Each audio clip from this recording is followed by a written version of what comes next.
Já, komið heil sæl og verið hjartanlega velkomin að tækjun. Það eru Chess After Dark bræður sem að heilsa ykkur. Já, góðan kvöldi, góðan daginn.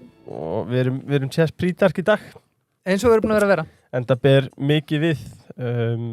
Gestur okkur í dag er forsætisráðherra Íslands og nú styttist óðfluga í stóra daginn þegar við Íslendingar göngum að kjörborðinu þann 29. ágúst áframhaldandi aðildarviðræður Evrópusambandið. Í dag ætlum við að spjalla með ESB, fara í atkvæðagreiðsluna sjálfa, samningsstöðu Íslands og margt fleira. Kristrún, vertu hjartanlega velkomin. Takk fyrir. Alltaf gaman að fá þig. Já, bara æslt að vera hérna. Já, hvernig liggur á þig, Kristrún? Bara nokkuð góð, sko. Það ekki? Jú, ég get ekki sagt annað.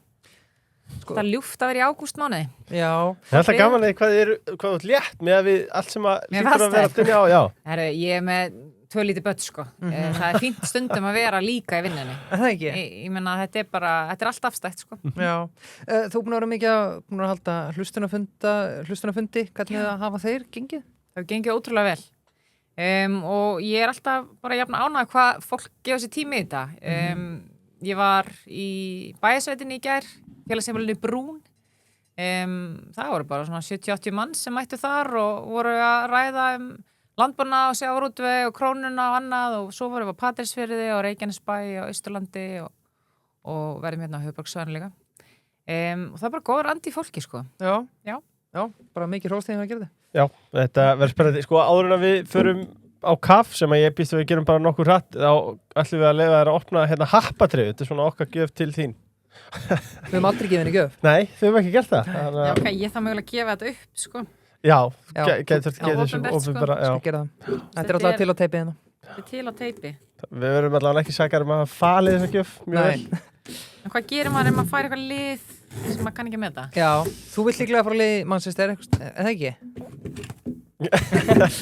Það er ekkert komment. Fær maður að vel? Nei, þetta er hérna. Þú fær að kíkja í pakkan. Ég fær að kíkja. Er þið ánað með? Já, þarna sérðu. Ég hef reyndar aldrei notað þessa línu sjálf, sko, en eftir lagi.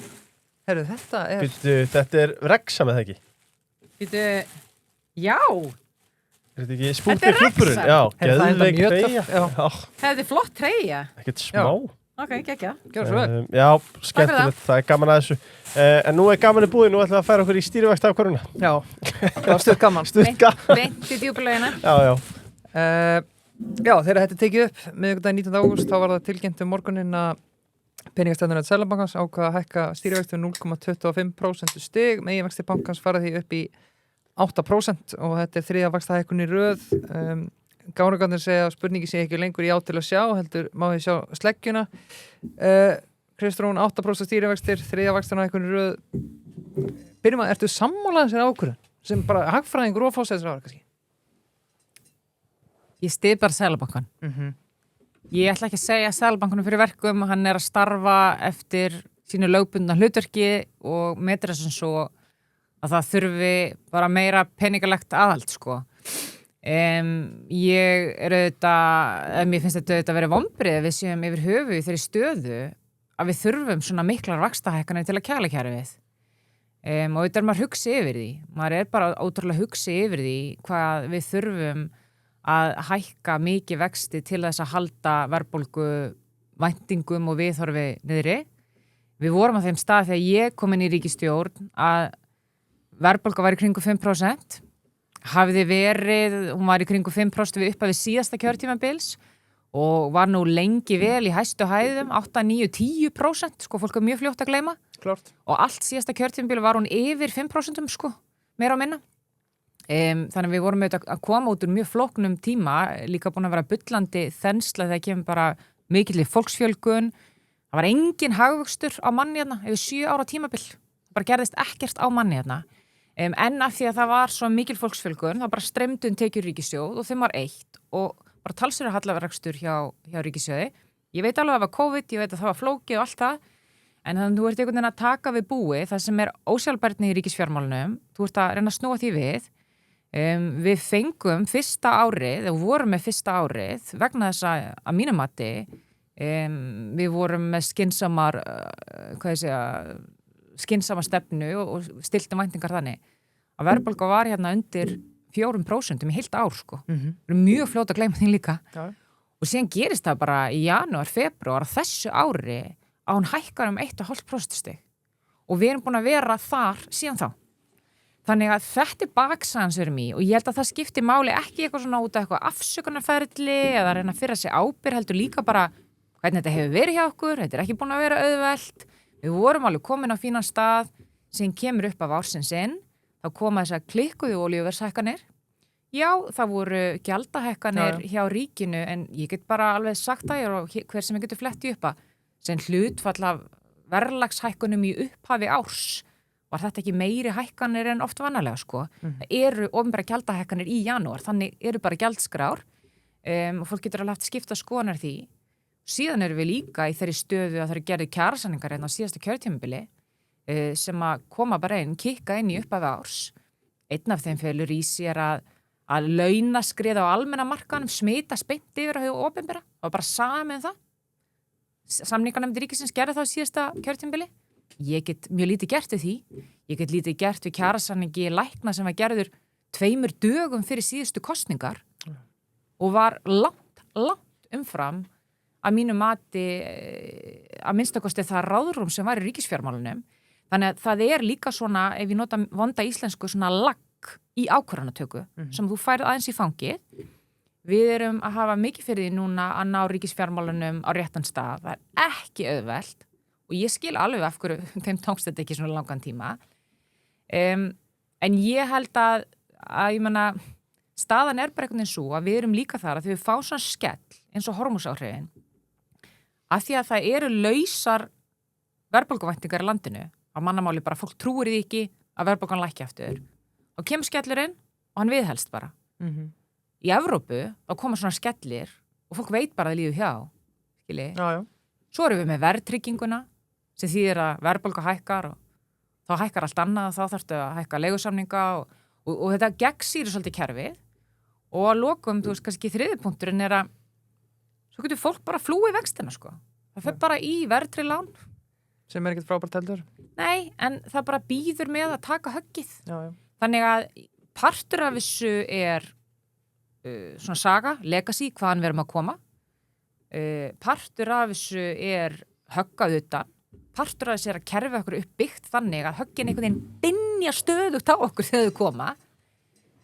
Partur af þessu er auðvitað að við þurfum að taka okkur tak og gera ennþá betur í ríkisfjármálunum og ég tek það alveg til mín. En auðvitað er þetta vonbrigði. Já, sko eitt er að horfa í þess að stýrivaxtahækkun en svo er eiginlega kannski enn mikilvægara að hlusta á Seðlabankann og hlusta hvað Ásgeir segir þegar hann er búin að, eða hvað Seðlabankastjóri segir þegar hann er búin að tilkynna þetta og hann beinir mjög hörðum orðum aðalum vinnumarkaðar eins og stjórnarandstaðan og fleiri auðvitað bent mikið á stjórnvöld en með það sem Ásgeir Jónsson segir, hann segir bara að vinnumarkaðurinn þeir séu sjálfur gerendur í málinu þurfa að taka ábyrgð á eigingjörðum og yrkja eigingarð á hann til gagnrýna Seðlabankann og að launahækkanir upp á 6-8% ári séu ósjálfbærar og nú séu boltinn hjá verkalýðshreyfingunum og atvinnurekendum og kannski komið því sem að þú hefur spurð út í, við sáum málsvara VFR og SA í Silfrinu í vikunni en að þetta liggur í hlutarins eðlilega það þarf að gera eitthvað í þessu, annars þetta er ekki sjálfbært. Það liggur í hlutarins eðlilega að við erum í vítahring sem þarf að rjúfa sko.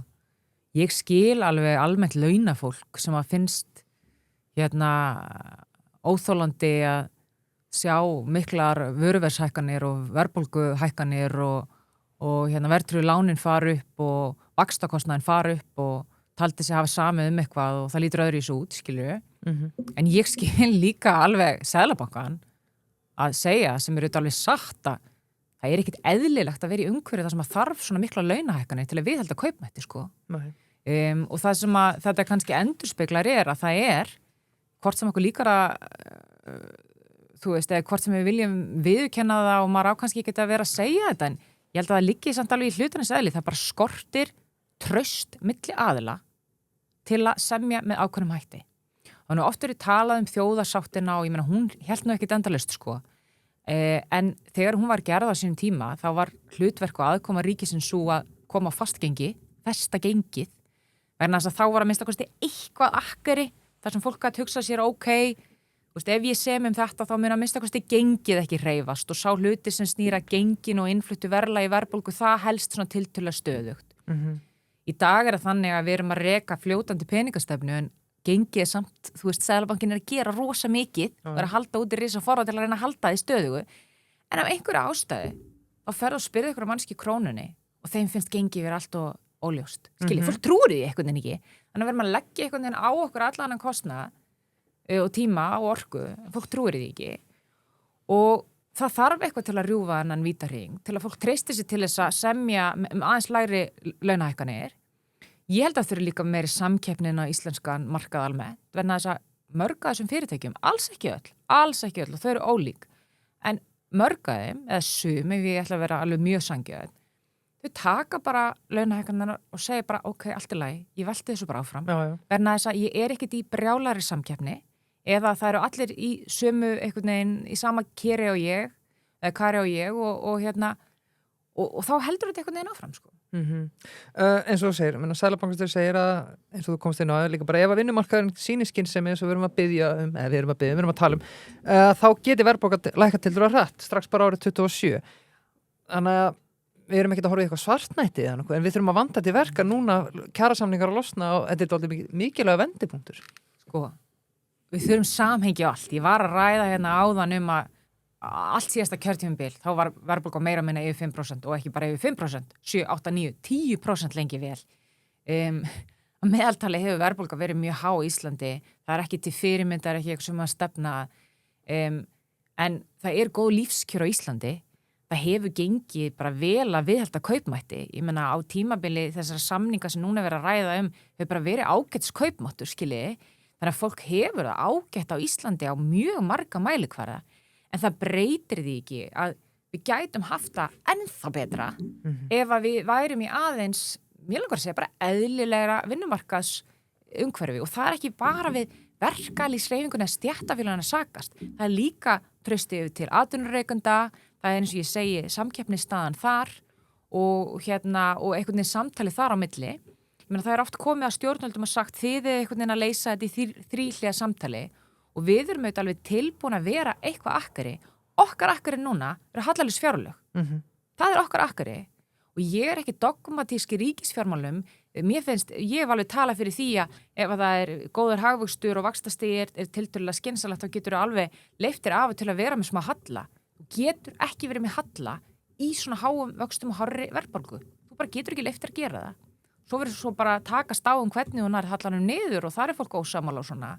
Þannig að þetta er akkari sem við getum boðið upp á núna. Við getum farið í eitthvað svona sértækara aðgerð sem er ekki með kostnaðarsamar.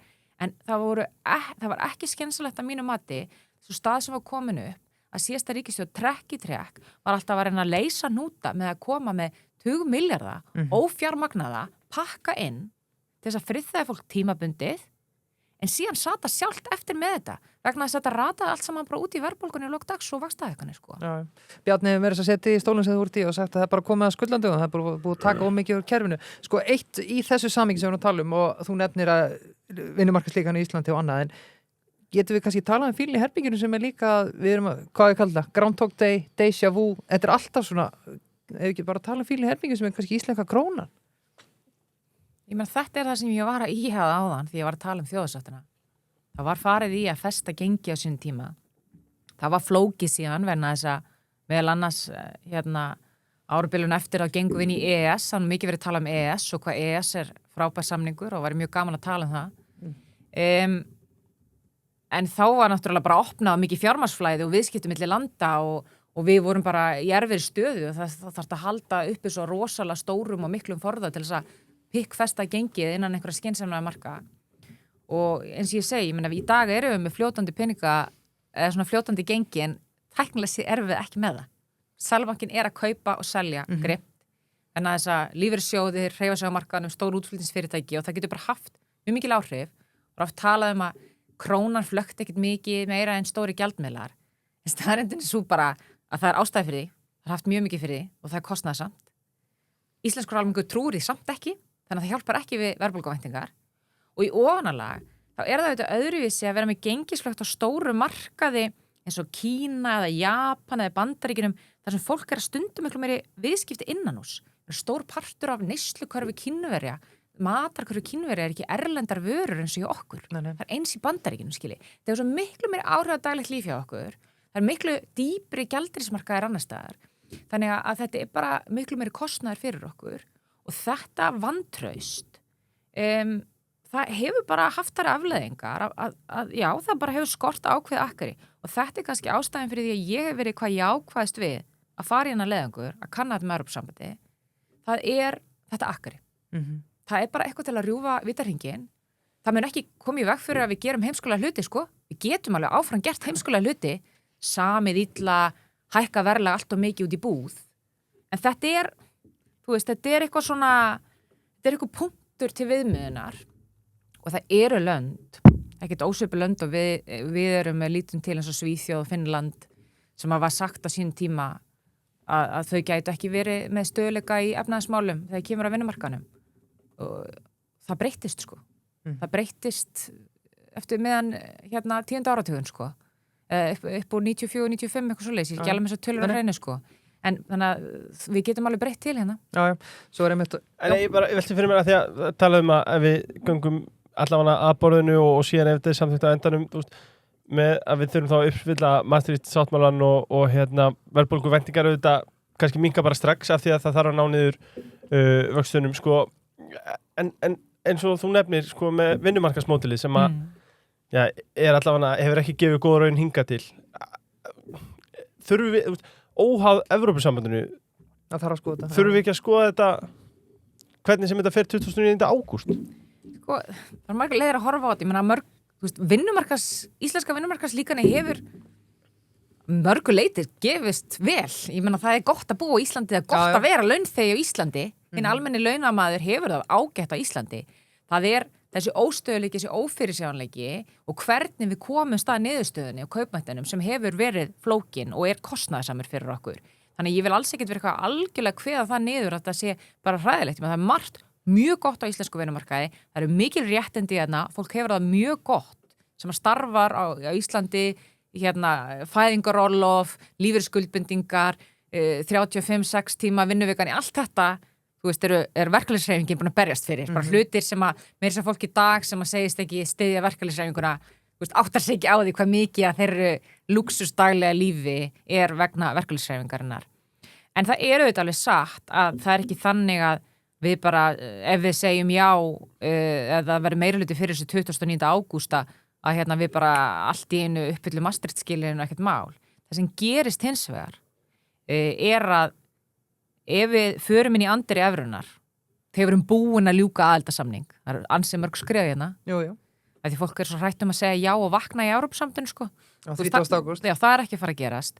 Þú veist, við segjum já, ef við segjum já 29. Svo þarf að semja, svo þarf fólk að sjá þann samning, sjá hvernig er lýst á það, fá að segja aftur já eða nei. Síðan ef við erum komin inn eftir alltaf langa ferli, þá ertu komin inn í andri evrunnar og þar færðu stuðning frá Evrópska seðlabankanum við að halda genginu innan ákveðna marka.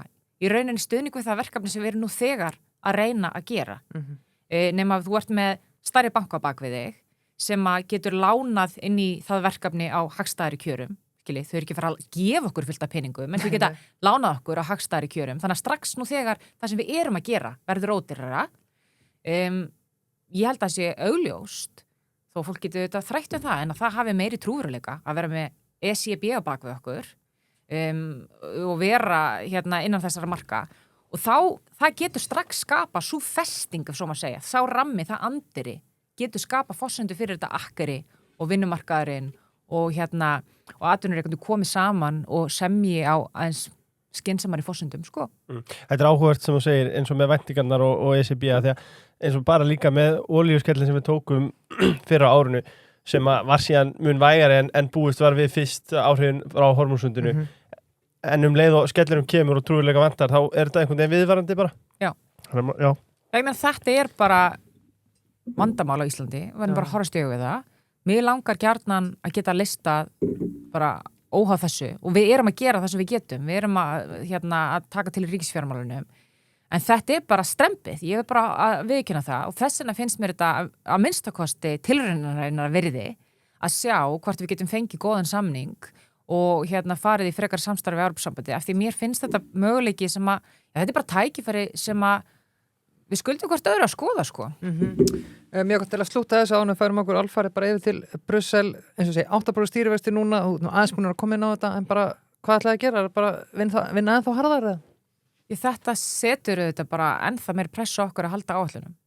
Við erum búin að vera að vinna eftir því að leggja fram hallalaus fjárlög og erum bara að nýta svona loka hnútin á það akkurat núna. Það er stærsta einstaka verkefni sem við getum gert. Ég ætla ekki að segja Seðlabankanum fyrir verkum. Við getum auðvitað breytt peningastefnu í landinu skilji, en ef fólk vil fara í einhliða fastgengistefnu, ég veit ekki hversu djúpt við viljum fara í það, en ég meina það er flókið sko. Það er ástæði fyrir við hurfum frá því á sínum tíma, þess að þú þarft stóran gjaldeyrisforða til að gera það og það er mjög dýrt. Og ef þú ætlar yfir höfuð að fara í að festa gengið og breyta það peningastefnu, fara í gengismarkmið til þess að reyna að breyta væntingunum, þá að mínum mati þarftu stuðning. Og þú getur ekki fengið það með við það fyrirkomulag sem að okkur hefur boðist nema ganga inn í Evrópusambandið og fá stuðningar Seðlabankans. Þannig að þetta er klár valkostur á borðinu.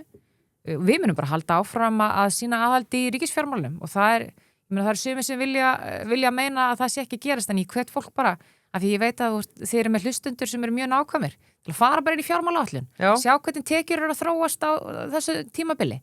Að við erum að ná útgjöldum niður með meðaltali á síðasta kjörtímabili og tekjurnar eru ekkert hærri en þær voru á síðasta kjörtímabili. Og við erum að ná þessum halla niður sem er búin að vera viðvarandi vandamál í blússandi hagvexti sko. Og maður þarf nú ekki annað en að fletta blöðum til að sjá að það er ekkert allir sátti við hvað við erum að eyða pening sko. Það er að segja að fólk vil sjá meiri pening í ákveðna hluti sko. Já, það er ekki svo vel minni pening. Nei. Jú, fyrir þá tala glöggu. Svo er náttúrulega fyrir þá sem eru meira að lesa út frá tilfinningu. Það var gaman að fá Daða einn daginn. Mjög gott. Sá var kókraustur og sannfærður að fjárlögin eru hallalaus. Hann var bara tilbúin að sverja upp á allt. Já, þannig að maður býður spenntur og ég meina við erum búin að afgreiða fjárlaga ramman. Það var gert í sumar.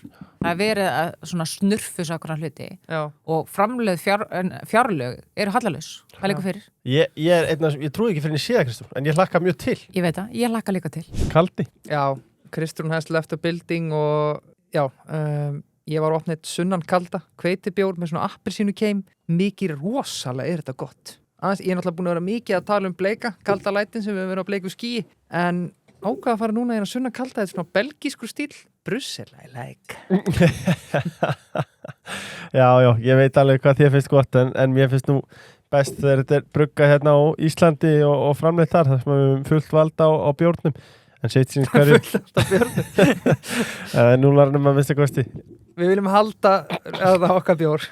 Margt smátt. Merkja allt sem er smátt en líka allt sem er stórt. Þeir hafa áratuga reynslu, hafa hjálpað íslenskum fyrirtækjum, félagasamtökum, hópum og einstaklingum á að koma sér og sínum hugmyndum á framfæri. 35 ár, hvorki meðalni minna. Já, takk fyrir. Þannig að það er alltaf merki þó það sé ekki nema bara öryggi en líklega góð þjónustu þegar fyrirtæki hefur verið til svona lengi. Ertu til að gefa mér svona eða þú væri bara random fyrirtæki hérna úti, hvaða vöru myndir þú fara í? Öllinsíkavöru? Ég? Myndir þú fara í bollan eða derruna eða? Sko, nei, ég myndi reyna að hugsa eitthvað út fyrir veski sko. Einhverja lúksusgjöf mögulega. Myndi fara í einhverja góð tösku í ræktina líklega sem svona starfsmannagjöf. Já, geðvögt. Eitthvað, já. Happadreigur eru mættar úr ensku deildrum í Hagup. K-Frost hún fekk Wrexham. Alla leið frá Breitlandi, þetta var Schengen með þeir. Já, hún fekk Wrexham treyju og hún var heimin ána með hana. Snorri og Jónas þeir fengu Aston Villa treyju og Burnley treyju. Það er allir hér, þá hallar ekki pakkan. Það fengi allir sitt. En Mango Man, þeir hafa heldur betur klætt mann upp. Heldur betur. Olga töfra og sumarið auðvitað, við erum með sumarlínuna núna þannig að hver fyrir að vera síðastur að næla sér í góða flíkur þar svo fyrir haustlínuna að taka við en vá, sko, það er einn jakki þarna sem að ég var í tættir með Snorra og Jónasi og hann er á sportlínu, hann er svona léttur, hann lítur út fyrir að vera íburða mikill og hann er bæði svo klæðilegur, þægilegur. Einmitt. Og þetta verið hann inni og úti. Já. Að hvet alla til þess að tryggja sér inntak áður en að hauslínan dettur inn hjá Mango Man. Já, en svo gerist eitthvað og afsækja fáfræði minn á þinginu. Það var eitthvað í vor en svo er eitthvað í haust fjármála áætlun. Nei, fjármála áætlun er á hverju vori og það er svona 5 ára plan sem er reglulega uppfært. En þú átt náttúrulega ekki alltaf að vera uppfærða. Þannig að það á að vera 5 ára plan ástöðu. En við auðvitað erum bara í þannig kerfi að það geta orðið litla breytingar á forsendum. Það er ekki annað en að bara breytingar í hagvaxtarspá eða verðbólguspá eða vaxtarspá og það hreyfir nálina á tekjum með útgjöldum, kannski 10 milljarða sko. Þannig að það er alltaf verið að uppfæra svona hluti. Ok, mjög gott. á Hólahátíð sagði að þjóðin væri alls ekki klofin í herða niður af heift og æsingi og ákveðnir fórustumenn íki tilfinningaheitan sjálfum sér til framdráttar. Guðrún Hafsteinsdóttir hefur sagt nákvæmlega hið gagnstæði í sama Silfurstætti. Skoðana kanni sína nú, ég hef ekki segja bara hnífjafna stöðum milli já og nei. Er þessi jafnastað ekki kannski vísbending að þjóðin sé í reynd djúpt klofin í afstöðu sinni? Já, ég held að maður verður þetta að taka undir það að það er þannig að það er mjög mjótt á mununum sem því að það er tvískiptur hópur með hvernig kosningin gæti farið. Síðan er bara spurningin hvort að það hvernig þú kýst sé að stjórna lífiðinu akkurat núna sko. Og hvort að það sé að hafa mjög neikvæð áhrif á daglegt líf fólk sko. Já. Það er tvennt ólíkt. Og ég get alveg sagt það var ekkert alveg augljóst þegar maður fór í þessa vegferð hvernig fólki myndi líða með þetta. Þegar ég kom inn í stjórnmáli sín tíma, þá hafði ég nú fyrir því að fara og hitta fólk og ræða við það og ég hef alltaf sjálf verið Evrópsinnuð og hlynnt því að við förum í frekar samstarfi við Evrópusambandið. Ég hef alltaf þetta sagt bara eins og fleiri að ég hef þetta bara sjá, við fáum og þú fer enginn í blindni að neinn, en að tímasetningar skipta máli.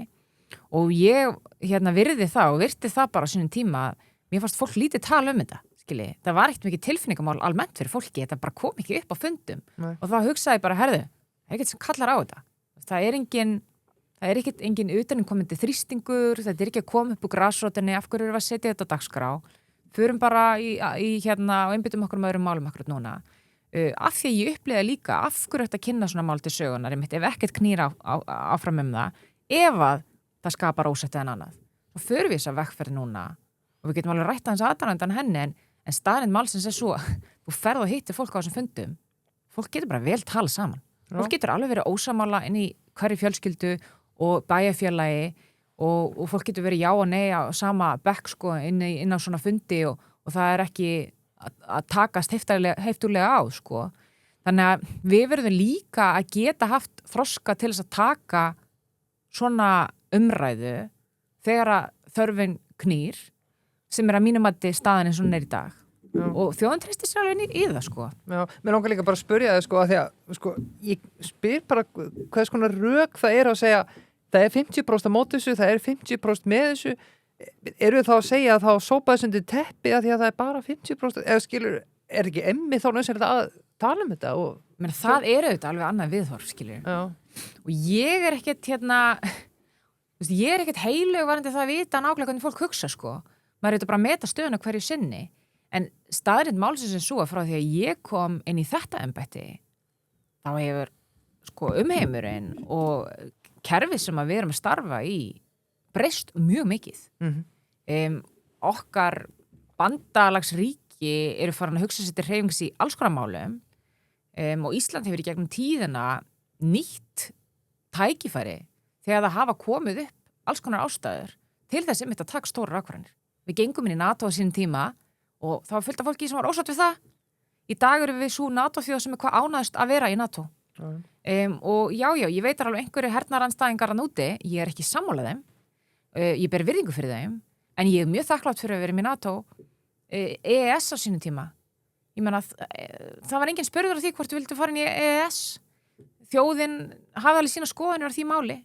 Já. Það er fólk þarna úti sem er hvað mest á móti þessari atkvæðagreiðslu núna sem að sjálft var á móti EES. Já, fyrir forseti kannski. Og hafði rangt fyrir sér. Og þetta eru sömu stefin sem komu. Já. Þegar staðrindin er svo að alltaf þegar við höfum farið í meiri alþjóðasamstarf þá höfum við hagnast á því. Í ofanalag þessi atkvæðagreiðsla sett upp með þeim hætti að þetta er líka áhættu minnsta skrefi sem við höfum tekið þegar það kemur að svona alþjóðamálum. En þess að núna erum við að taka ákvörðum, við erum að spyrja þjóðina viltu að við skoðum þetta nánar svo þú vitir hvað felst í þessu áður hún segir já eða nei næst. Þjóðin var ekki spurð með NATO, þjóðin var ekki spurð með EES. Þetta er með áhættu minni ef áhættu minkandi skref ef eitthvað er að segja já í þessum kosningum en þess að þú ert upplýstari nokkur sinni fyrr ef aðaldarsamningu liggur fyrir. Þannig að auðvitað er þetta átakamáli þeim skilningi að fólk er svolítið að skiptast í já nei en fólk treystir sér alveg til að ræða þetta og það er fullt af fólki að núti sem er segja nei en mun alveg vera sátt við að mjög þóla það að verði já og öfugt sko. Það að minnsta kosti mín tilfinning. Já, mjög gott. Kristján kom nú síðast til okkar fyrir ári síðan, þannig að margt gest síðan.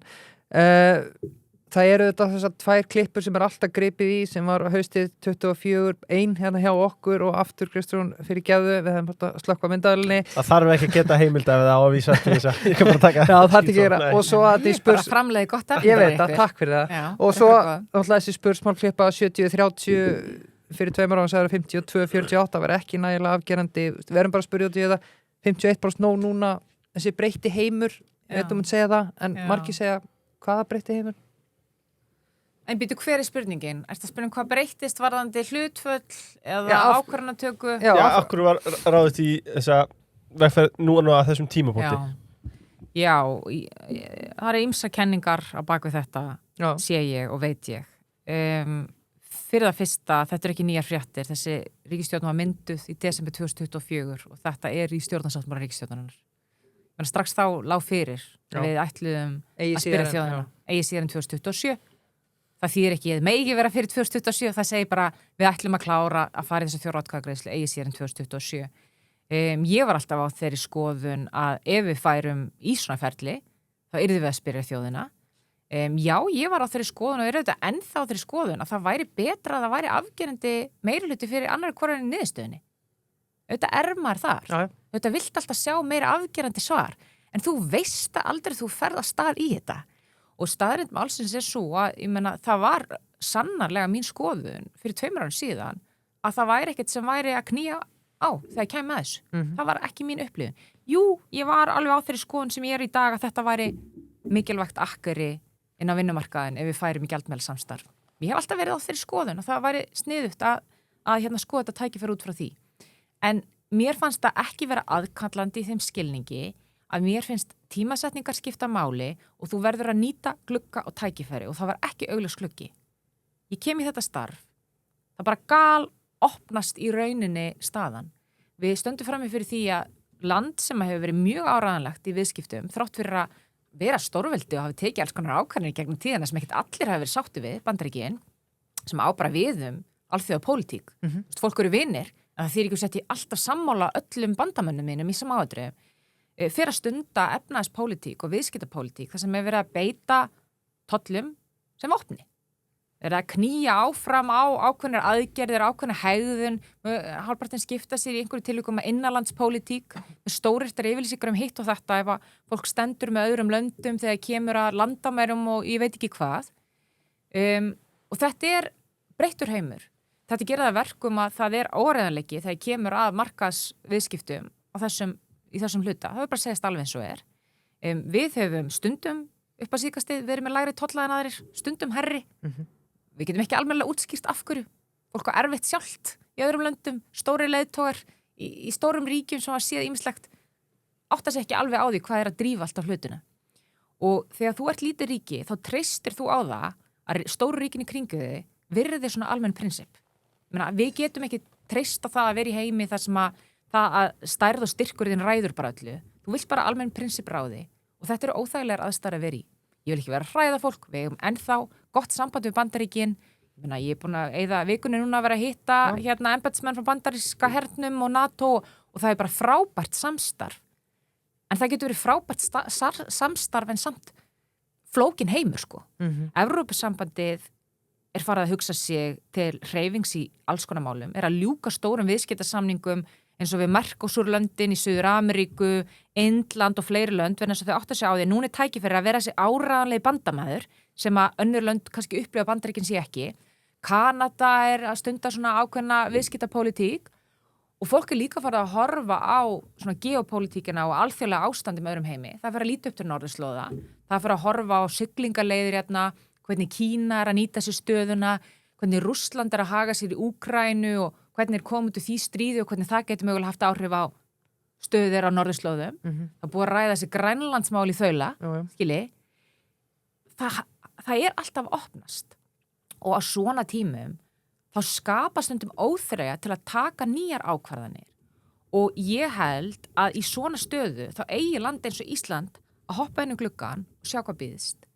Ég fyrst og fremst bara brjálæðslega tækifæri sinni fyrir Ísland.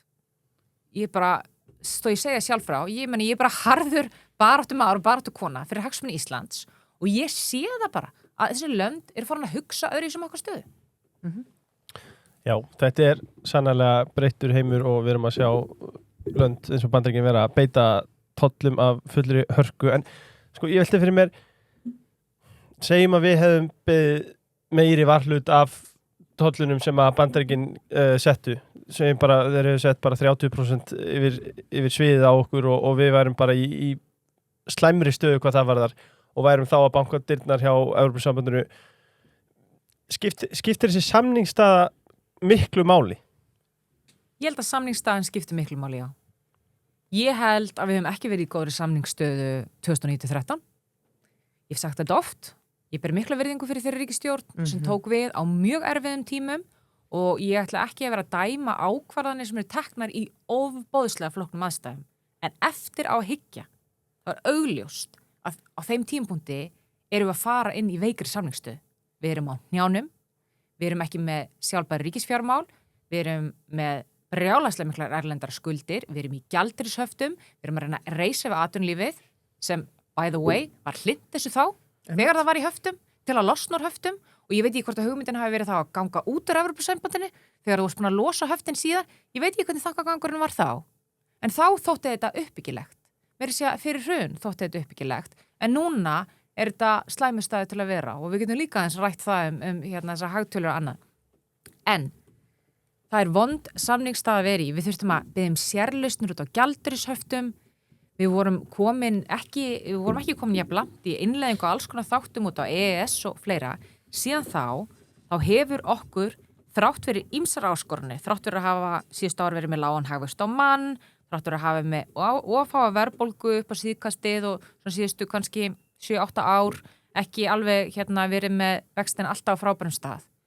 Þá erum við í sterkri samningsstöðu vegna þess að við erum þrátt fyrir allt hátt velferðar, land með hátt velferðstig, hátt mentastig, lága spillingu, sama hvað fólk kann að segja ákveðna ákvörðunartöku á Íslandi. Og við erum líka staðsett á góðan stað gagnvart Evrópusambandinu, bara landfræðilega. Þessi staða gerði það verkum að við fórum inn í NATO á sérsamning. Við erum eina landi sem ekki að fá það kröfu á okkur að þurfa að borga sömu framlögu og önnur lönd vegna þess að við erum bara með landfræðilega getu. Við fengum þá sérlausn á sínum tíma. Það var góð maður sem sagði mér, já, var það ekki bara eins og við vorum svo fátæk þá og nú erum við svo rík. Hver var staðan í Evrópu eftir seinna stríð? Hvernig heldur að staðan sé núna bara í löndunum í kringum okkur, hinum NATO-löndunum sem að horfa til okkar, lönd sem eru aftar þegar kemur að menntun, heilbrigðismálum annað og þau eru að punga út fyrir 5% sko. Og við erum ennþá að knýja áfram okkar sérstu, landfræðileg sérstu. Þessi landfræðileg sérstaða, hún hefur líka áhrif á Evrópusambandi. Þess að Evrópusambandi hefur líka áhuga á áhrifasviðinu sínu. Það vill ekki bara vera stækka til austus, niður á Balkanskaga, það vill vera stækka til vestus og norðurs. Það vill líka fá inn lönd sem eru með hátt velferðstig, háa landsframleiðslu. Þannig að við erum á mjög sterkum staði gagnvart þeim og við eigum að nýta okkur það. Og við eigum að hafa bara kjarkin og vera svolítið stór. Það búið að vera mikið dramb í þessari umræði á sömu stöðum hvað við erum frábær. Nýtum okkur það hvað við erum frábær, sko. Já, mætum kókröst, mjög gott. Einn bara létt samankort að nei eða já verður ofan á, sko, ég ætla að vera enn dramatískari, 50,1, 49,9. Hvað gerir maður við svona niðurstöður? Erum við þá einhverju nær þó við verðum með atkvæðagreiðslu á bakvið? Ef skil hvert ég er að fara? Já, ég skil alveg hvert þú ert að fara. Við verðum með þetta bara að sjá hvernig niðurstaðan verður og aðalmálið að hún sé trúverðug og fólk virði niðurstöðuna og ég meina það bara þannig, sama hvernig fólk vil stilla þessu, sama hvað hefði verið óskastaða að þú vildir helst vera með afgerandi meirhluti eða annað. Þú ferð inn í svona, það verða hreyfingar á atkvæðum, fólk gerir upp hugsin, stór hópur var einhvern veginn ekki búin að móta sér afstöðu, svo fer einhver svona umræðastað, hlututin þróast eins og þeir gera og eðli þjóðaratkvæðagreiðslna svo að meirhlutin ákveður hver niðurstaðan er. Og við verðum að draga línuna einhvers staðar. En ég vil bara ítreka það. Ég meina, þetta lýðræðislegt mál.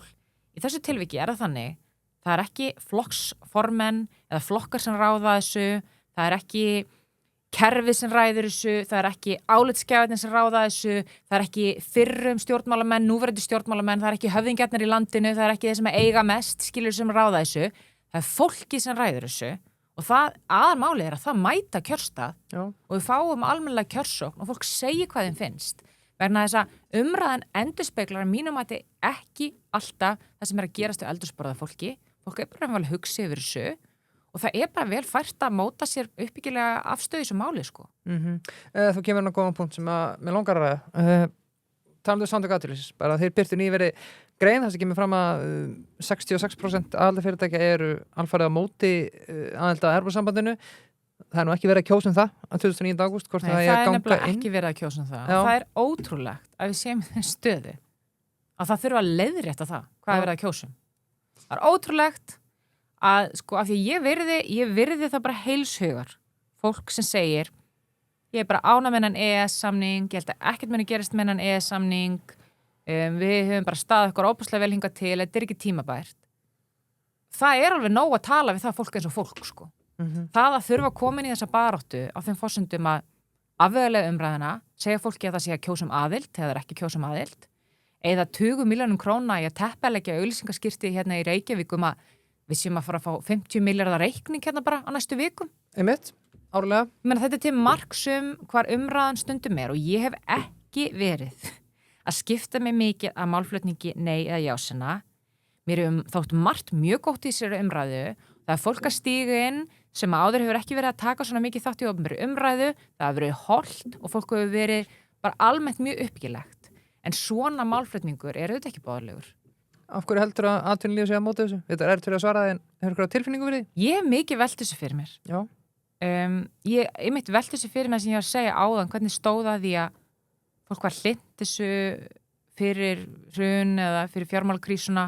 Það var hlint þessu eftir fjármálakrísuna en núna er þetta svo ómögulegt. Það er eflaust fólk með fleiri kenningar en ég. Ég meina, ég held að einhverju leyti voru leiðandi aðilar í umræðina sín tíma kannski hjá svona en stærri alþjóðlegri fyrirtækjum sem fundu meira fyrir þessari stöðu. Þú veist, að vera í þessum gjaldmiðlamálum og sáu bara hvernig viðskiptakostnaðar var að hafa áhrif á þeirra rekstur og hvernig launakjörin voru erlendis versus hér og voru að keppa alþjóðlegum mörkum þannig að þau gátu einhvern veginn ekki fleytt hlutunum út í verðlagið og voru kannski meira leiðandi í umræðinni. Þetta er bara ein kenning. Ég held að það sé örugglega hópur af fyrirtækjum sem að myndi gjarnan vilja sjá lægri vexti og verðbólgu og það hagnast engin beinlínis á því nema það er náttúrulega sumir sem er í rekstri sem er bara, þú ert alltaf, ég meina átt fyrst og fennst fastegni til dæmis, það var bara fínt að verðbólgan malli og bara raunverð fastegna aukist og þú getur alveg fundir eitthvað rekstur þar sem þú ert bara með innbyggða verðbólguvend, skilji. En ég held að sé örugglega einhver hópur af fyrirtækjum sem að finnst þetta ekki frábært en hugsa bara, já, ok, ég verð mig bara með að velta þessu áfram. En síðan erum við þetta líka bara mjög auðlindadrifin og auðlindadrifni fyrirtækin, þau finna kannski minna fyrir svona aðrir. Þau stundar náttúrulega mikið af viðskiptunum sínum í erlendum gjaldmiðli, finna auðvitað fyrir launakostnaði, en að samaskapi eru líka bara lokuðu kerfi, sko. Auðlindirnar eru hér. Samkeppnin er bara eins og hún er. Rentan er eins og hún er. En ég saknaði svolítið að fyrirtækin sem ná ekki blómstra út af kerfinu, láti í sér heyra. En þannig hefur umræðan svolítið þróast. Kringlugráin opnaði 1. mars 1989, sá herrans dagur. Er það ekki bjórdagurinn? Það fer saman, það er bjórdagurinn. Þar fer saman góðu matur og fæli þjónusta. En Kringlugráin auðvitað. Að því við mikið rætt matinn sem er góður. Rosalega góður. Þjónustan ekki síri, en sko það sem á stundum til að glemast er andrúmsloftið og manni líður svona, þegar maður kemur inn á Kringlugrána, það er einhver kráarfílingur en samt á sama tíma, þeir ná einhvern veginn að blanda saman kráarfílingnum en líka high-end fine dining stemningunni. Sko. Þetta er eiginlega sama hvað tilefnið er, þá er það Kringlugráin, sko. Svefn og heilsa. Þeir eru þetta með Van Dijk, lökin sem að hafa slegið öll með hvað vinsældir varðar og fólk kemur aftur og aftur að það gerir sér sérfæð. Heldur skemmtilegt að það heita Van Dijk. Það er bara, já, ég veit það. Hreint lag. Alltaf hreint lag. En það er það er af því að bæði eru þau svo mjúk og þægileg og svo hjálpast þau ekki eins og lög eiga til að gera sem svo leiðinlegt. Og ég tala ef þú ert með fínt rúm, búin að kannski fjárfesta talsverðum peningi í gott rúm frá Svefn og heilsu og nú leiðilegt að setja eitthvað krumpa lag á þess að góðu fjárfestingu Já. og ætla bara að hafa þetta allt tipp-topp en þetta nú ekki eitthvað sem að kannski þið eiga heyra frá mér betra að þið fá þetta frá sérfræðingunum í Svefn og heilsu. Jú, ég meina, ef að taka sama klukkutímanu sem að maður veri í sínu eigin rúmi, þannig að í guðanabænu vandi vali og velji Svefn og heilsu. Sem að sengu veri í sínu eigin rúmi. Já, og það, en líka, við gleymum oft að tala líka bara rúmin, sko. Krónan hallveðast í þetta mín búð og ég skilji vel að skólindin hilli þig. Krónan Lindum, Krónan Akarabraut, Krónan í Kórakverfinu, aðalatrið bara að fara í krónuna. Rétt. Íslandssjóður, ég fengi talsverða fyrirspurnum, bara hvort að myndarlegasti aðstofmaður sjóðstjóra bara á Íslandi sé ennþá við störf af því að lítið heyrst á hann. Eftir viðburðin? Í Chess of Dark, en Jóhann Óskar Jóhannsson, hann er ekki farið neitt, hann er ennþá myndarlegasti aðstofmaður sjóðstjóra á Íslandi. Hann tók þáttið langt sumafrí. Já, hann tók sér frí og kom tilbaka, sólbrúnni og sætari en nokkru sinni fyrir. Og tilbúin að ávaksta íslensku krónuna fyrir landsmenn. Já, það er nákvæmlega þannig og hann er ekki einn það því að þarna starfar hópur sérfræðinga sem hafa nú gert þetta í þessi langan tíma og eru framar öðrum, en það er nú mitt persónulega mat. Talandum auðlindadrifnu fyrirtækin, mér langa að ræði að því vorum áðan að tala samningsstöðu og samningsstöðu Íslands. Þetta erum við að stóru leyti bara, þetta eru aðildarviðræður inngöngu í ESB og það er svona meira og minna eitthvað sem er bara kemur á kunni og við höfum verið að innlega reglugerðir í stórum dráttum bara frá þeim nú þegar. Ég velti þess að fyrir mér að því að nú umræðan finnst mér aðeins breyst bara á síðustu dögum og missurum hvað varðar þessar varanlegu undanþágur og það hefur verið mikið rætt og rítið um það hvort það séu raunverulega varanlegar að því að þetta eru varanlegar undanþágur í ekki varanlega kaflanum einhver staðar þarna en þetta hefur verið kært og þetta hefur haldið vatni hingað til að minnsta kosti varanlega undanþágunar hjá Svíþjóð og Finnum hvað varðar. Hreindýrabúskap samana og snusið. En ég velti fyrir mér að því að einhverju núna hafa verið að tala um það að mögulega séu við ekki einu sinni að sækjast eftir varanlegri undanþágu þegar kemur út að sjávarútveginum að því að þetta rúmast innan þeirra lausna sem nú þegar, þeirra heimilda. Hvernig horfir það við þér, þessar varanlegu undanþágur og svo umræða sérstaklega þegar kemur að sjávarútvegi og landbúnaði? Ég ætla bara að leiða mér að nýta þetta rím og byrja að segja ég ætla að svara þessu en hérna það er búið að fara rosalegt púður í svona tæknilega umræðum ertu 51 eða 49 manneskja eða ertu 70-30 manneskja búið að fara rosa mikið púður í Evrópusambandi eitt land og þú getur tekið meðaltal og sýnt hvað við erum frábær með meðaltali og fara rosalega mikið púður í að við getum bara ómögulega fengið það sem við viljum þannig að það þýðir ekkert að vera að skoða þetta og hvað vitlis þetta, af hverju ætliði einu sinni að kíkja á þetta og miklu minni umræðum af hverju við ættum að vilja skoða þetta af því að það eru tækifæri í þessu umræða samkeppnismál, umræða vaxtaumhverfi eins og var að tala hérna áðan, umræða verðtryggingu, aðri svona þættir það hefur farið minna í mínu mati fyrir umræðu af hverju fólk er að eyða yfir höfuð púður í það að skoða svona möguleika, af hverju gott að sjá samning. Ég get alveg svarað þessu með undanþágurnar, en mér finnst... Mér finnst allt í lagi að hugmyndin að sláta út af borðinu ef við erum að þræta hvort þessi undanþágur skiptir máli og svo er fólk sem segir, hollenska þingi bara búið að afgreiða þetta, við erum ekki að fara að fá þetta. Hollenska þingi ekki búin að afgreiða aðildarsamning sem ekki búið að gera við íslenska ríkið eða íslensku þjóðina. Það liggur bara alveg fyrir. Og ég meina, það er pólitík í öllum löndum, Jú. Og þess vegna er mjög gott að minna sig á það því að fólk er að tala það er bara standard samningur og það er ekkert að semja. Evrópusambandið er embættismannakerfi, en Evrópusambandið er bara rekið líka áfram að mjög mikill í pólitík. Leiðtogar hafa mjög mikið að segja, sambönd hafa mjög mikið að segja, geopólitík og samskipti milli ríkja hafa mjög mikið að segja. Þess vegna er verðmætt, eins og ég sagði, að við séum í glugga þar sem að fólk er að fylgjast meira með Íslandi, það er þess að tækifæri í samstarfi okkar, vegna að það hefur áhrif. Það er ekki rétt að það hefur bara verið gerð ein tegunda aðildarsamning við ríki, að það séu engan undanþágur til. Það er heldur ekki rétt sem hefur verið sagt að við gerum aðildarsamning og fáum einhver undanþágur, svo kemur einhver bara breytir því.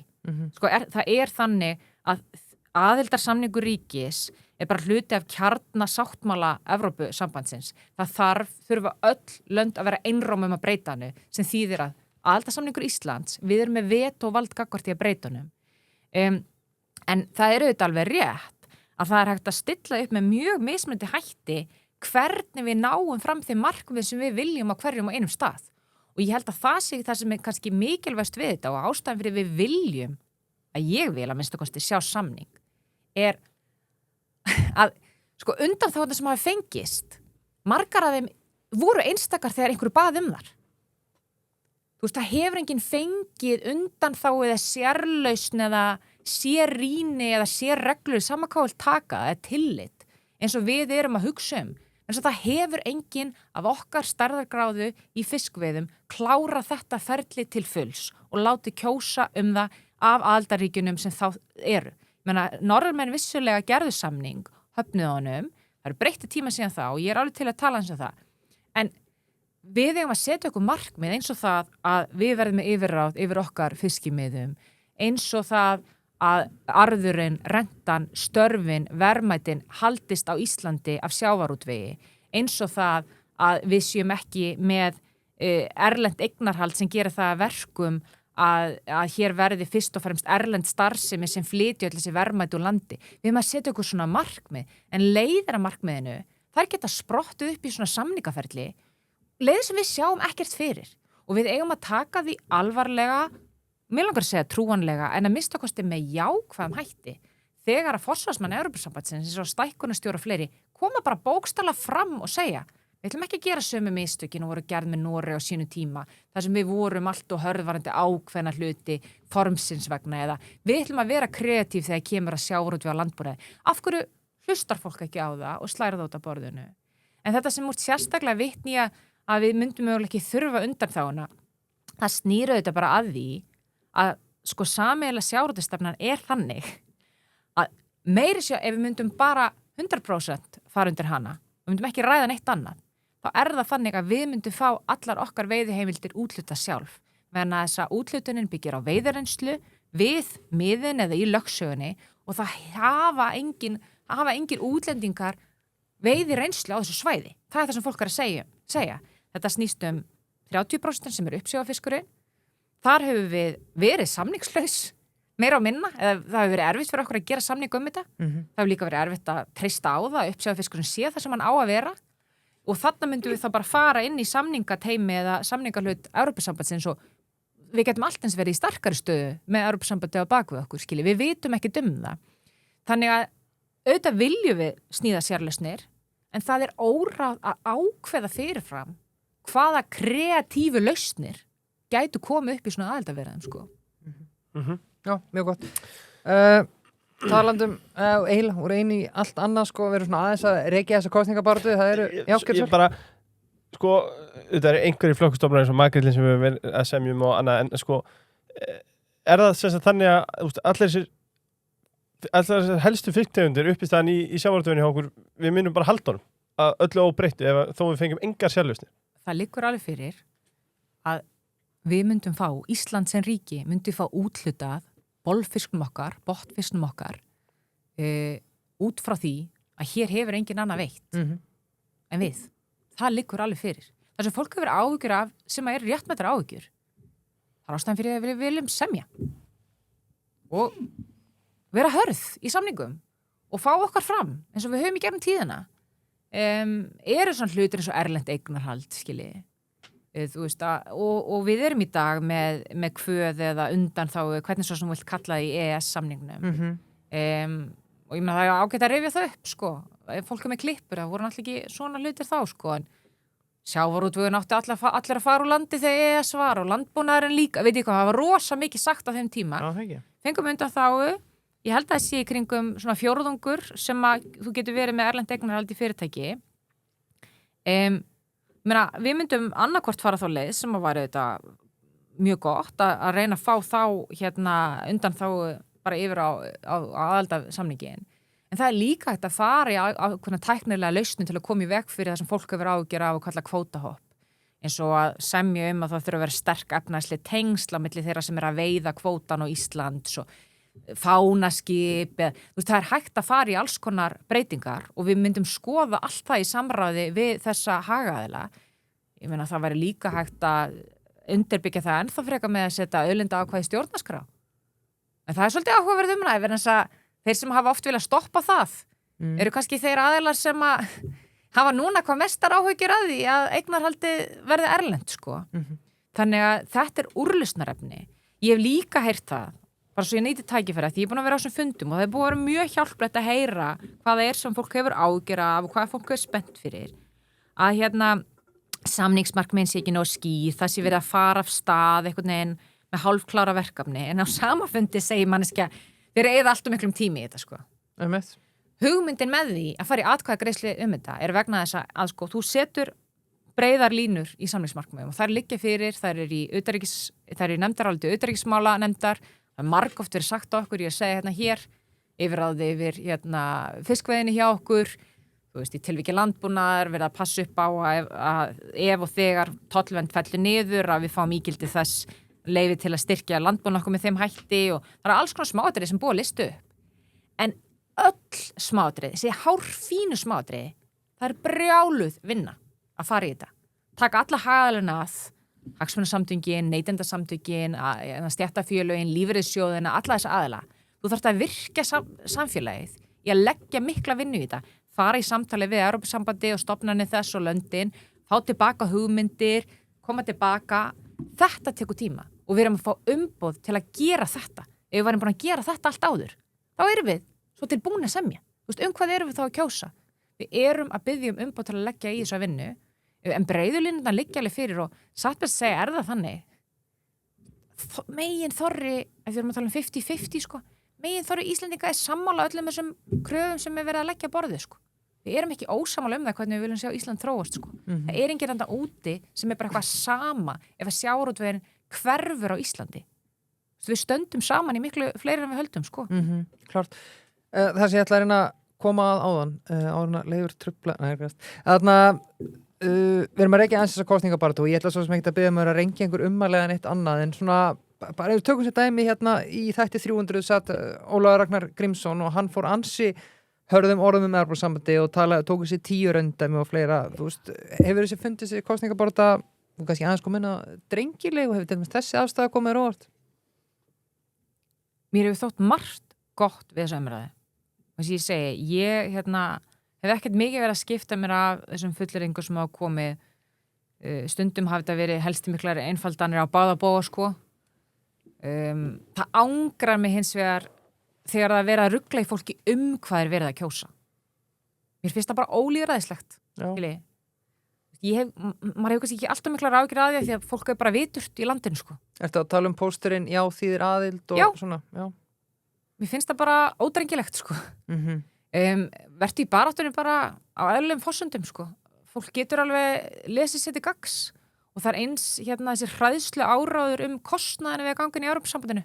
Já, tökum það þess. Ég meina það er verið að slengja fram 50 milljörðum á auglýsingaskirtum hringinn í kring á landið að minnsta kosti höfuðborgarsvæðinu. Það er verið að taka brútt á kostnað, heildarkostnað af því sem þú greiðir inn. Það er ekki verið að taka tillit til þess að þú greiðir inn og þú fær mikið greitt tilbaka, til dæmis landbúnaðarstyrki og annað. Það eru bara 10 milljarða sem munar á. 10 milljarða. Allir sem hafa tekið lágmarkskursa vita að það munur á heildartölu og nettótölu. Síðan erum við að greiða eitthvað fyrir EES-samningin í dag sem myndi falla niður. Og það er bara búið að sýna það með útreikningum að þessi varfærna tala upp á 50 milljarða nærði að vera svona 8 milljarða til 13. Og þetta ertu ekki farin að telja með sem ég var að segja hérna áðan. Af hverju fólk yfir höfu vill skoða þetta tækifæri varðandi viðskiptakostnað, gjaldeyrisálag, vaxtaálag, verðbólguálag, þú veist, öll fyrirtækin sem verði ekki til, aukin framleiðinni vegna þess að þú nærða vaksa í öðrum geirum en bara auðlindatengdum geirum, þó viljir áfram hafa þær sterkar, skilji. Fyrir utan það, að ef það kemur já, þá myndir bara koma fram í aðildarsamningnum og fólk getur bara fengið að sjá þessa tölu á blaði. Þannig að það er einhvern veginn verið að hræða fólk í að fá að vita meira með að segja, þú þarft ekki að vita þetta, ég veit betur en þú, kíktu ekki eins og á þetta. Og ég spyr bara hvað það sem fólk óttast við að sjá í þessum samning. Af hverju erum við svona hrædd við að skoða málið? Það er algjörlega þessi virði að fá bara úr því skorið, hvernig þetta hendi okkur eða ekki. Eins og ég sagði á hann, við höfum alltaf grætt á því að fara í meira alþjóðasamstarf, hvort sem að sé NATO eða EFTA eða EES. Þegar við gengum þangað inn, þá vissum við ekki eins og hvað við vorum, í fyrsta alveg fengum við ekki greiða atkvæðum það og fengum ekki einu svona greiða atkvæðum það einu sinni og heldur ekki tvisvar sko. Þannig að þetta er með því áhættu minnsta og ég myndi segja eins og ég sagði áðan, áhættu minkandi skref sem við getum tekið. Fólk vil fyrirsjáanleika í rekstri og heimilsbókaldi og öðru. Þarna færði að minnstakosti fyrirsjáanleika hvað átt að greiða atkvæðum sko. Já, það var með spurningina með matstjórnvalda hljóður upp á 8-13 milljardar króna í árleg netto framlög en Kristján var nefnt 7-8 sko, af hverju ber þessum tölum ekki saman og verða undirleikjandi útreikningar birtir? Já, þetta er bara svona annað dæmi. Já. Ég er í bíl á leiðinni til Patreksfjarðar skilja að taka viðtal og segja að þetta er ekki nánda nærri því að vera 50 milljarðar 7-8 eru nær 8-13 milljardum en 50 milljarðar skilja, við skulum ekki vera að rífast svona hluti menn aðalmálið er að þetta er nærri því að vera í kringum 10 milljarðar, eitthvað neður svoleiðis, ekki 50. Við skulum halda okkur við efni máls. Við skulum ekki vera að fara í öll svona smáatriði. Við skulum ræða það, finnst okkur ákjósanlegt að vita meira, finnst okkur ákjósanlegt að reyna að sjá hvernig annað umhverfi fyrir ákveðin efnarsmál getur lítið út, eða eru við bara staðföst í því að við þurfum ekki meira, þetta er bara fínt eins og þetta er, við höfum það svo gott, að við viljum ekki láta að reyna að hafa það aðeins betra. Ég er bara jákvæðissinni og tækifærissinni fyrir Ísland og ég vil bara alltaf meira. Já. Ein umræða sem ég veit að hefur ekki farið fram hjá það er tíma, ég ætla ekki að spyrja til tímasetningin 26 eða 27 í stóra samvíkjur skiptir það engu máli. Þessi umræðum að það sé ekki tímabært að gera þetta núna meðan vextir eru svona háir, verðbólgar svona há þegar bara einbyttakar það sem er í gangi hérna heima. Þú er heyrt þetta áður, sko, ég velti fyrir mér neilegar þeir nú líklega bara því að það er aldrei tímabært að ræða Evrópusambandið. Ég er alveg á því að það er góðu tími og vondu tími og ég ætla ekki að þykist það góð með mig að halda að allir sé alltaf sammála mér hvenær er góðu tími og vondu tími. Auðvitað er þetta matsadri. Þú ferði í svona starfum sem ég er í, berði ábyrgð, þú tekur ákvarðanir út frá mati á stöðunni, skilur, og þú farið upplýsingar og þú veist, metur einhverja hagsmuni og þú segir, ég held að þetta sé góðu tími fyrir þetta teimi sem að nú er við völd, út frá teiminu sem er annar stað við völd og út frá geopolítikinni og efnahagsaðstæðum að fleiri til að fara í þessu vegferð og ég ætla ekki að gera athugasemd við að einhversi ósammála mér í því, menn þetta er bara hagsmunamat. Staðan er hins vegar svo að þó ég vildi hafa vexti lægri, ég vildi hafa verðbólgu lægri, þá er þetta sama fólki og segir það er allt svo frábært á Íslandi, þess vegna þurfum við ekki að ganga inn og segir að það sé síðan allt í volli hérna og þess vegna megum við ekki fara í viðræður. Ég meina, augljóslega má eitthvað milli vera. Það er frábært á Íslandi, við höfum staðið okkur vel, þess vegna eigum við að fara narrist inn svona viðræður og hérna sækja bara ennþá fleiri sigra fyrir þjóðina. Við erum með áskorunni þegar kemur að verðbólgu og vöxtum, við stöndum mjög vel þegar kemur almennt að ríkisfjármálunum, við tölum það oft mjög mikið niður en það eru svona 4-5 lönd í Evrópusambandinu sem eru ekki í halla sko, ríkið. Samt er þetta allt lönd sem eru með lægra vaxtastig, lægra verðbólgustig og það segir kannski allt sem segja þar vera, það þarf ennþá meiri aga eða hér á Íslandi en annar staðar út af þessu peningaumhverfi sem við erum í. Við getum ekki leyft okkur að vera með halla hérna. Þannig að það er svo dýrt, við þurfum að skulda svo mikið, það er svo háar verðbólguvæntingar, það er svo mikið vantraust á því að við náum einhvern veginn vaxtastiginu niður, að við getum ekki leyft okkur að vera í halla og þess vegna erum við að hafa svo mikið fyrir því að fara úr hallanum. En þú getur ekki bæði sagt við ekkert erindi, þú ekkert að skoða, látt þetta vera, hvernig, þú veist, dettur þér í hug að vilja kanna hvernig þetta gæti litið út, ég veit betur, ég hef kynnt mér þetta og ég get fullir það að það er ekkert að sækja þarna, en að sama tíma sagt, það er svo frábært á Íslandi, en það er ekki tímabæri. Þú veist, þetta bara, það er eitthvað þarna sem að gengur ekki upp, sko. Já. Nei, því finnst hljóð myndi ekki fara saman. Nei, henni finnst það ekki. Nei, ég heyri það. Herri, sko, mér langar að spyrja aðeins út í, við fengum auðvitað Snorra Más og Jóns Hagen skemmtilegu þetta. Já, mjög. Það sem að þeir tókust á og það var nú bara nokkuð málumlegt og drengilegt einnig. Já, ég trú því. En Snorri vakti máls á því, sko, já, með, sko, framsalið á ákvörðunarvaldi og tók sem dæmi nú, sko, þegar Pólverjar neituðu að taka við flóttamönnum og fengu fyrir það einhverja fjársekt sem að þeir gátu staðið strauma við þetta ljósi stærra sinna og svo bara gengur ákveðlega hjá Pólverjum þessa stundina, má taka það fram. Hérna, en varðandi framsal á ákvörðunarvaldi, hvernig horfum við þetta við þér? Og svo ég ætla bara að bæta við, af því að ég held að hlustendur og sérstaklega er óvakunnu, þetta hljómar kannski sker í eyrum einhverja, sko. Já, ég meina fullveldið er í húfi Ég ætli ekki að gera lítið úr því að þegar að fólk talar að fullveldi sé í húfi, þetta tekur fólki alvarlega. Við erum alltaf bara stoltir Íslendingar. Við erum ekki mörg, við erum bara að passa upp á okkur, skilji. Bara hafa ofbáslega mikið fyrir þessu. Ég skil það bara mjög vel, sko. En þessar þjóðir sem eru í Evrópusambandinu eru bara fullvalda sjálfstæðar þjóðir og upplifa sig ekki eins og þau séu kúaðar af einhverju bjúrókratísku batteríi. Þau eru stundum ósammála innbyrðisvarandi ákveðna hluti, þau þurfa að takast á en þau eru bara viljandi í alþjóðlegu samstarfi. Danmörk og Spán og Svíþjóð og Þýskaland og Frakkland, það fyrir enginn að halda því fram að þetta sé ekki frjálsar fullvalda þjóðir. Það er velja sig inn í samstarf og inn í ákveðna samninga, alveg eins og við völdum á sínum tíma að gangast undir ákveðna skuldbindingar þegar við gengum í Atlantshafsbandalagi, gangast undir ákveðna skuldbindingar þegar við gengum í EFTA og EES. Og þessu tengt langar með að segja, sko, af því það er svo mikið talað hérna eiga síðasta orðið. Það er nýlína. Að í dag eigum við síðasta orðið í EES, að við séum bara að finna þetta fullkomna jafnvægi. Þar sem við fáum allt sem við viljum frá Evrópusambandinu og getum bara höfnað öllu sem við viljum ekki. Að við séum í einhverju ótrúlegu einhliða sambandi þar sem að þau græða ekkert á okkur. Við græðum bara á þeim og svona hafi Ísland alltaf verið. Þetta er ofboðslega óábyrgur málflutningur og óraunsær og á mínum mati barnalegur. Staðreyndin er svo, þegar þú gerir svona samninga eins og EES, þá ertu skuldbundin til að virðan. Þó að sé þannig að þetta sé ekki eins bindandi, formlega sé og ESB, þá er það samt þannig. Þegar þú kvittar undir EES, þá eru innleiðingar, regluverk, lög, alls konar sem fylgja því. Ef að þú ákveður að byrja að velja og hafna, ég ætla að gera þetta, ekki þetta, ég ætla að gera þetta, ekki þetta, þá hættur að vera áræðanlegur fyrir sjálflegu bandamaður. Hvað ætlar ESB að gera? Þau eru 450 milljóna markaðir, við erum 400.000 markaðir. Þá byrja þau að segja, já, við ætlum að velja þetta í viðskiptum við ykkur, ekki þetta. Við ætlum að setja þessa tolla á okkur, ekki þessa. Við ætlum að hleypa þessari vörun, ekki þessa.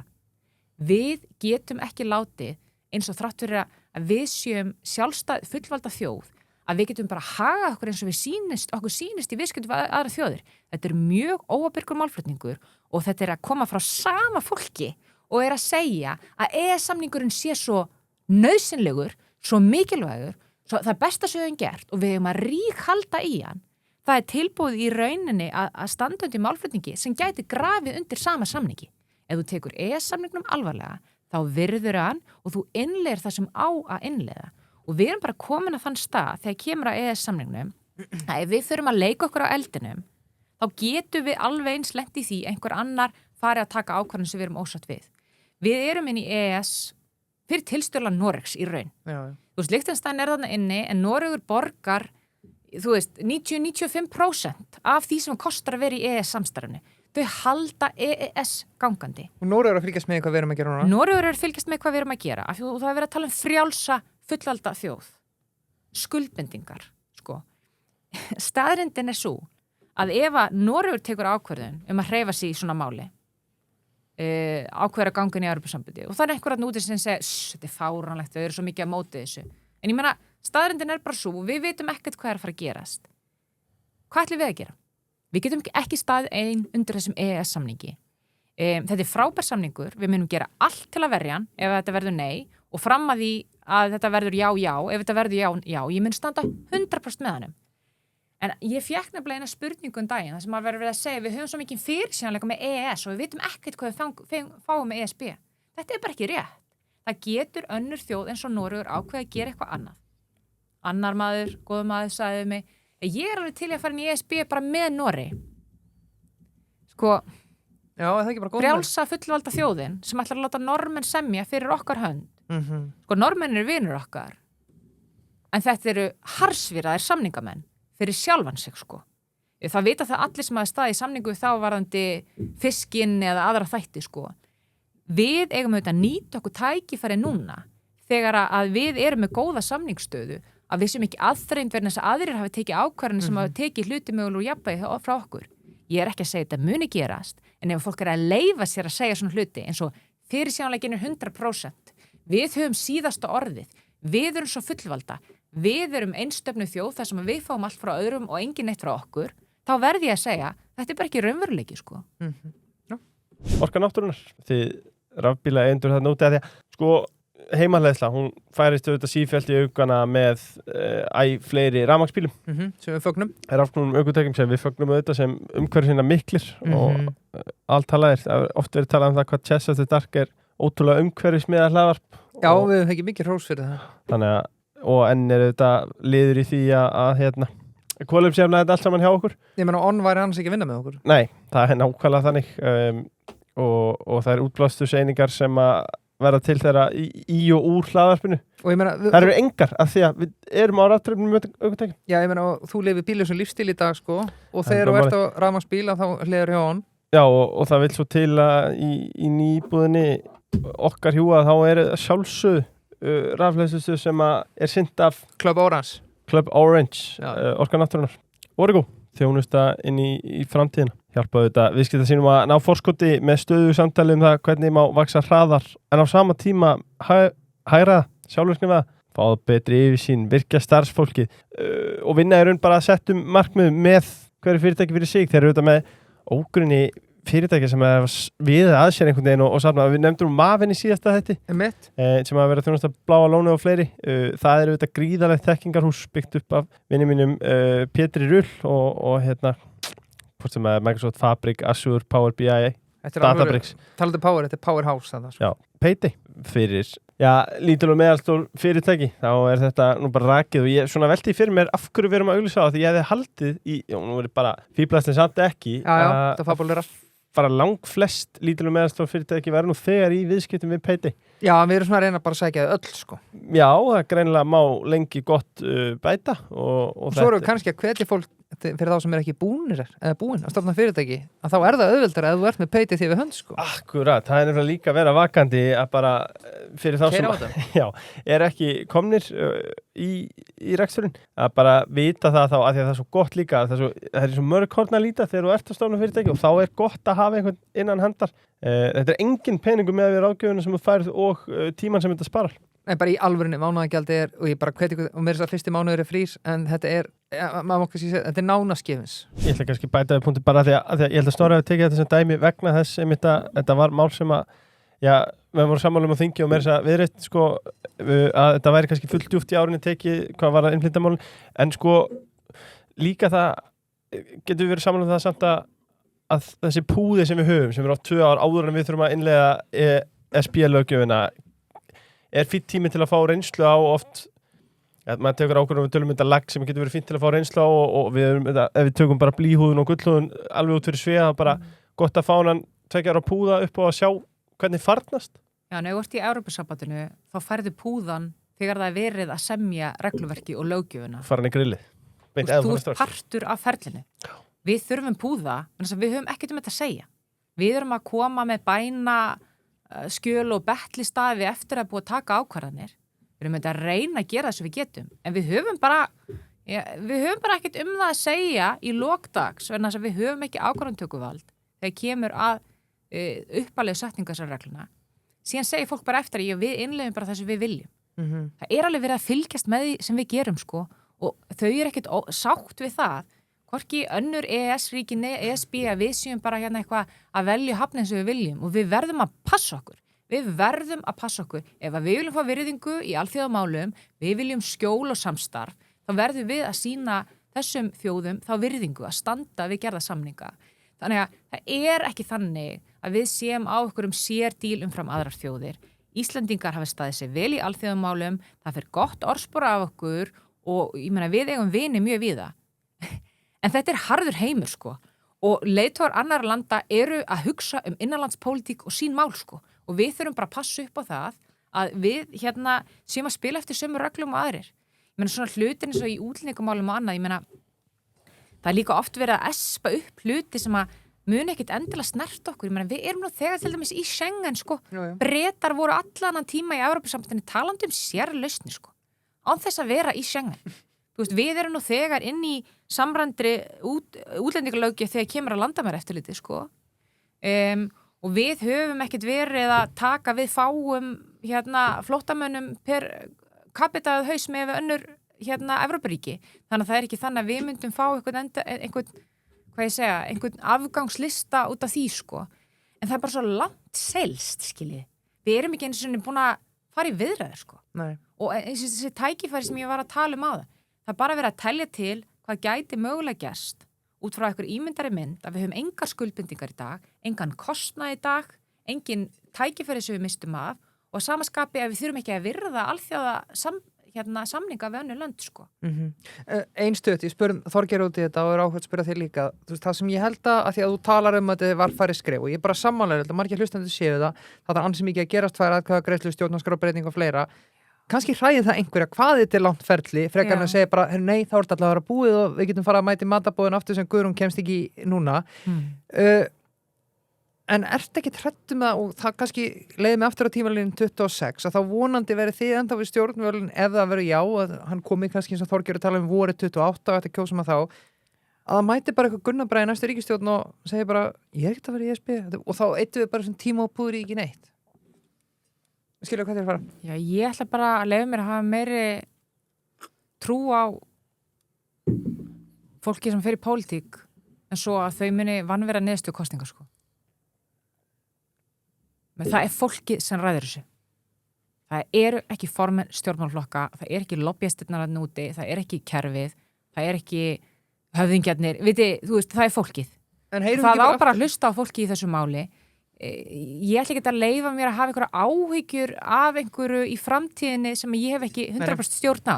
Ég hef stjórn á því sem ég get haft stjórn á í dag, sem er að virða gefin loforð, sem er það að það var alltaf sagt meðalans af öðrum stjórnmálaflokkum hérna fyrir tónokkum mörgum árin síðan að ef að það yrði farið áfram í þessa vegferð yrði farið í þjóðaratkvæðagreiðslu það var meira annars lofa þessari þjóðaratkvæðagreiðslu af sömu aðilum og eru núna að fara hvað harðast á móti þessu máli.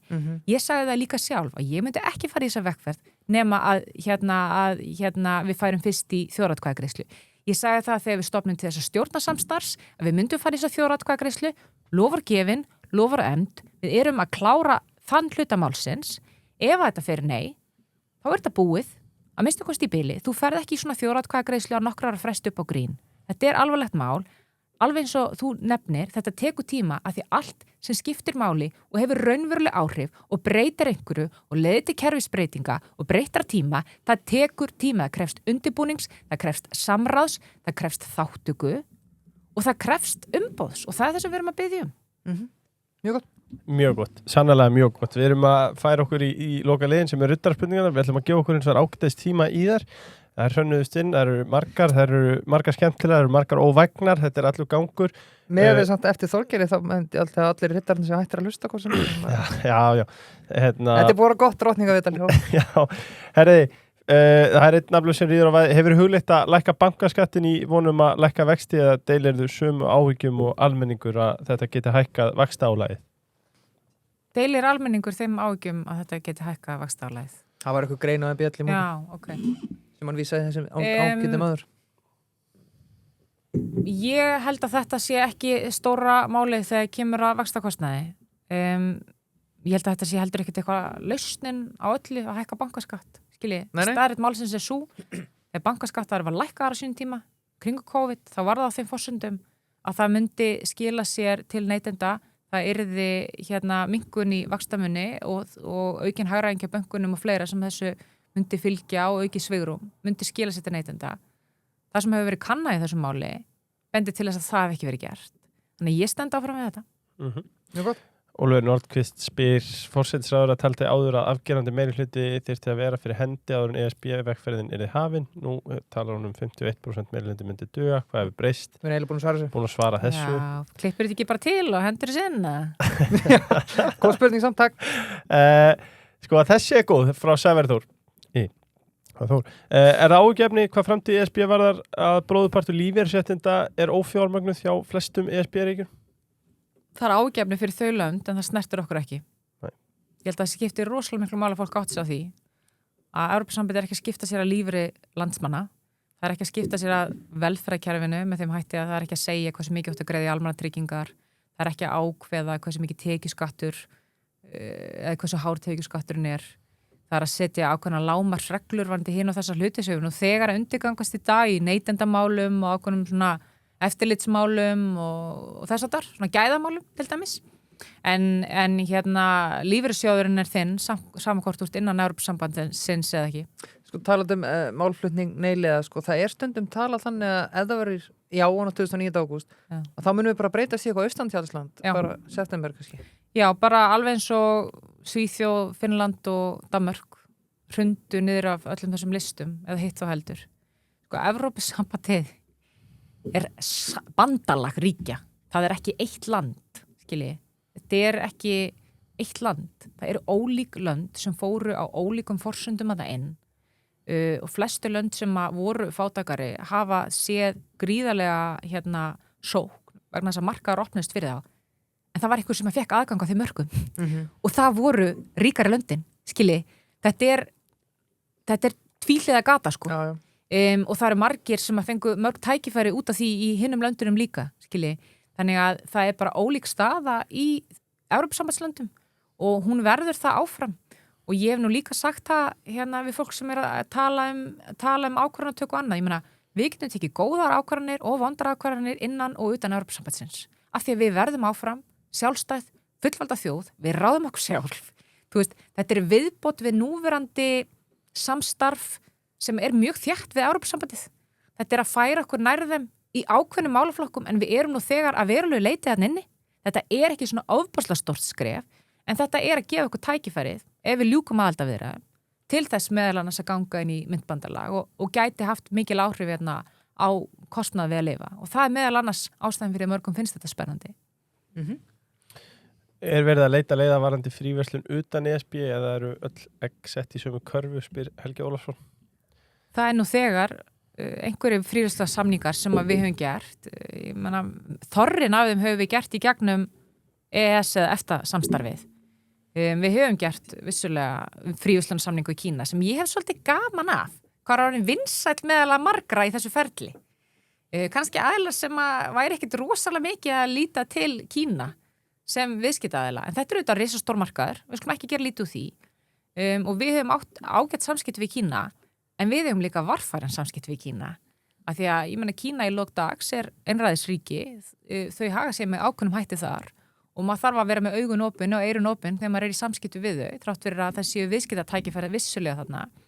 Við höfum ekki gert fríverslunarsamningu við Bandaríkin og í dag er það þannig að Evrópusambandið er stærsti einstaki markaðurinn okkar ef við horfum á þetta sem eina heild og við erum ennþá að greiða tolla á ákveðnum tegundum af vörum, en þess að við erum ekki í tollabandalaginu, meðal annars af ákveðnum tegundum sjávarafurða og fleira. Evrópusambandið hefur líka gert fríverslunarsamninga sem við höfum ekki gert, sem við myndum undirgangast, til dæmis eins og við Japan, sem er nú bara risastór markaður, lýðræðisríki, Mercosur-löndin í Suður-Ameríku og voru að gera samning við Indland sem að reyndar eftir að það gert líka. Þannig að þetta er auðvitað bara alltaf eitthvað hagsmunamat, skilur. Hvar liggur þetta? Og það er þetta, einhverjir er að fara að sjá þetta á þeirri scenari, sko. Já, mjög gott. Einar Bjarki með góða getur hún hort í augun á hverju sem er og sagt trúa því virkilega að hér verði hallalaus fjárlög 2027. Ef já, þá þarf hann að upplýsa þjóðina strax hvaða frekari skattahækkana er í vændum. Já, Martin pakkaði inn í þessari spurningu. Ég ætla ekki að fara að upplýsa í þessum þætti trúnaðar upplýsingar hvernig fjárlögin líti út, en þau verða lögð hallalaus fram. Það liggur alveg fyrir. Við erum búin að ganga frá hallalausum fjárlögum. Mjög gott. Og svo verður fólk bara að fylgjast spennt með fyrir hluta september. Já, við bíðum spennt. Já, Þórður Farnarsson er mjög jákvæði fyrir þessu þætti, hlakka til að hlusta Kristrúnu. Ég heldur að staðið sé nokkuð vel. Birkir Snær spyr, verðmætasköpun á haust, verðlækkun á sumar, vaxtasleggjan, já til að sjá. Var ekki ráð að leggja markastofuna til hliðar og fara að vinna á þessari verðbólgu? Já. Ég hannaði reyndar ekki já til að sjá. Nei. En mér finnst það býstan gott, sko. Já, ég veit svolítið gaman þessari umræðum umbúðapolítík og svona, sko. Já. Hún kemur stundum úr hörðustu átt og ég þekki þennan aðal ekki. Þetta er eflust bara indæll náungi, sko. Ég meina ekki þannig. Ég er kannski að vitna í ákveðna aðala í polítíkinni, sko. Við erum að vinna í verðbólgunni. Eins og ég sagði, það stærsta og mesta og mikilvægasta sem getum gert er að koma ríkisreksturinn á góðan stað. Það er áskorun eftir 7-8 ár af 0% hagvexti á mann. Það er bara þýtt það er búið að þenja út kerfið, það er búið að þenja út eftirspurn eftir húsnæði, það er búið að vera gríðalegt álag á vegunum okkar sem hefur skapað brjálaða innviðaskuld á sama tíma og við höfum ekki náð aukinni framleiðni í landinu. og það bara var mikið ójafnvægi, menn það margt mjög gott á Íslandi, fínt að búa á Íslandi en þetta ofboðslega áskorun, það erfitt að snúa þessu við og þetta bara tekur tíma sko. Gunnar Áki með eina hérna og hún var greinlega að skrifa eftir þess að vaxtákur, hann verið helvið dánað með hana. Hvernig metur forsætisráðherra árangur Seðlabanka Íslands að ná fram stöðu og velagi, fjármálastöðuleika og traustri og öruggri fjármálastarfsemi sem hans megin hlutverk eins og lög kveða á kemur til greina að veita bankanum aðhald eða hafa áhrif á aðgerðir sem Seðlabanki beitir til að mynda stýrivexti, skili slíkar aðgerðir litlu sem engum árangri? Já, þetta ótrúlega góð spurning sko. Já. Ég ætla ekki að draga í efa að Seðlabankinn að taka þessa ákvörðun til að senda skýr skilaboð og hafa áhrif á hegðun fólk sko. Það liggur alveg fyrir að það er ómikil verðbólga að mælast og sama þó að stór hluta henni komi vegna ytri áhrifa, þá er það að hreyfa við ákvarðanatöku fólks og væntingum og fólk trúið í getum henni gerast, þannig að það er verið að setja bara smá neikvæðin inn í kerfið sko. Þannig að fólk haldi að þenslan minki þrátt verið að hluta þessu sé utanaðkomandi. Ég skal líka alveg viðurkenna það, þó ég segi þetta, að auðvitað er það áhyggju efni ef að margir á markaði eða að minnstu kosti vinnumarkaði eru bara opinberlega að segja þetta virkar ekki, þetta er komið gott, þetta er nóg, skilji. Þetta er auðvitað til marksum að það er einhver skaði þarna þegar kemur á trúveruleikanum. Ég meina það liggur alveg fyrir og þetta er ekki góð staða til að vera í og það liggur líka alveg fyrir að þegar maður á bara almenn samtölu fólk og fólki finnst allt vera svo óstöðut í genginu og svo mikið flögt og maður segir já, en nú reyndir ekkert svo mikið flögt að vera að hafa mjög mikið fyrir því að halda þessu til haga og kostnaðarsamur gjaldeyrisforði til þess að passa upp á þetta, en samt einhvern veginn breytir það ekki væntingu fólks. Þá auðvitað veltir maður því fyrir sér hver staðan er og ég get líka bætt við það að ég er auðvitað alveg hugsi yfir því að kerfið sem við rekum með mikilli verðtryggingu, það sem með stór fyrirtæki sem að starfa í erlendum miðlum, gjaldmiðlum og taka lán á þeim vöxtum og eru að operera í þeim vöxtum og svo ertu aðra með verðtryggða krónu eða óverðtryggða krónu, gera það verkum að miðlunaferlið er langt í frá fullkomnu og þarf að hækka vexti miklu meira til að hafa áhrif á fólk, til þess að fara inn á verðtryggða endan eða hreyfa við fólki. Þannig að kerfið er ekki nógu móttækilegt við þessari peningastefnu. Ég held að það liggi alveg fyrir og þetta er áskorun. Þetta er hins vegar það tæki sem við höfum undir þeim kringustæðin sem við erum í núna. Við verðum að horfast í augu við það. Hvað getum við gert? Við getum farið í að fasa út verðtrygginguna og við erum að gera það. Við erum að fara að leggja fram frumvarp núna í haust til að taka fyrsta skrefi til að gera það.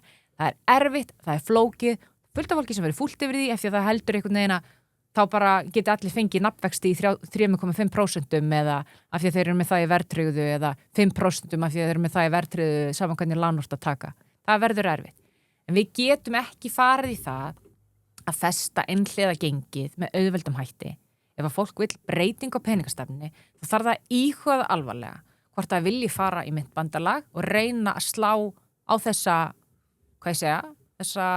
þetta vantraust sko. En auðvitað getum við alveg starfað í þessu kerfi.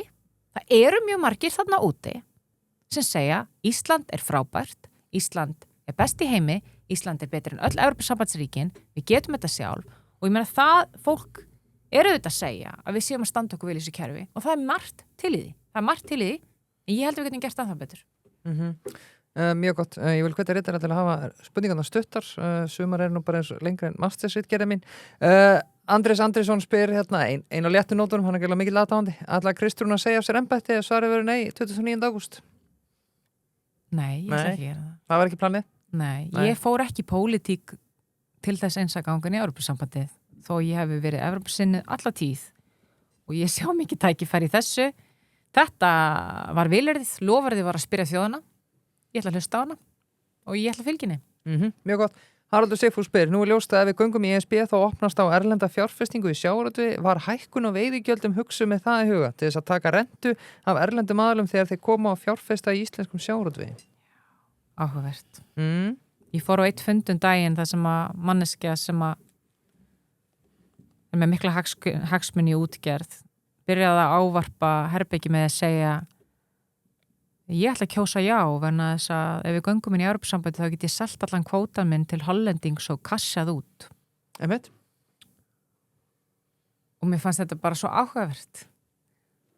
Hvernig viðhorfið er mitt fyrsta svar var þetta, ég meina, ef að þú heldur að þú fáir þetta út í jáinu þá getur glemt því, vegna þess að ég myndi aldrei semja með þeim hætti að þú getur tekið auðlind þjóðarinnar og selt hana á háu verði til útlendinga, skilji. En þetta er tónnin, þetta er hræðsluáræðurinn, þetta er taktíkin, skilji.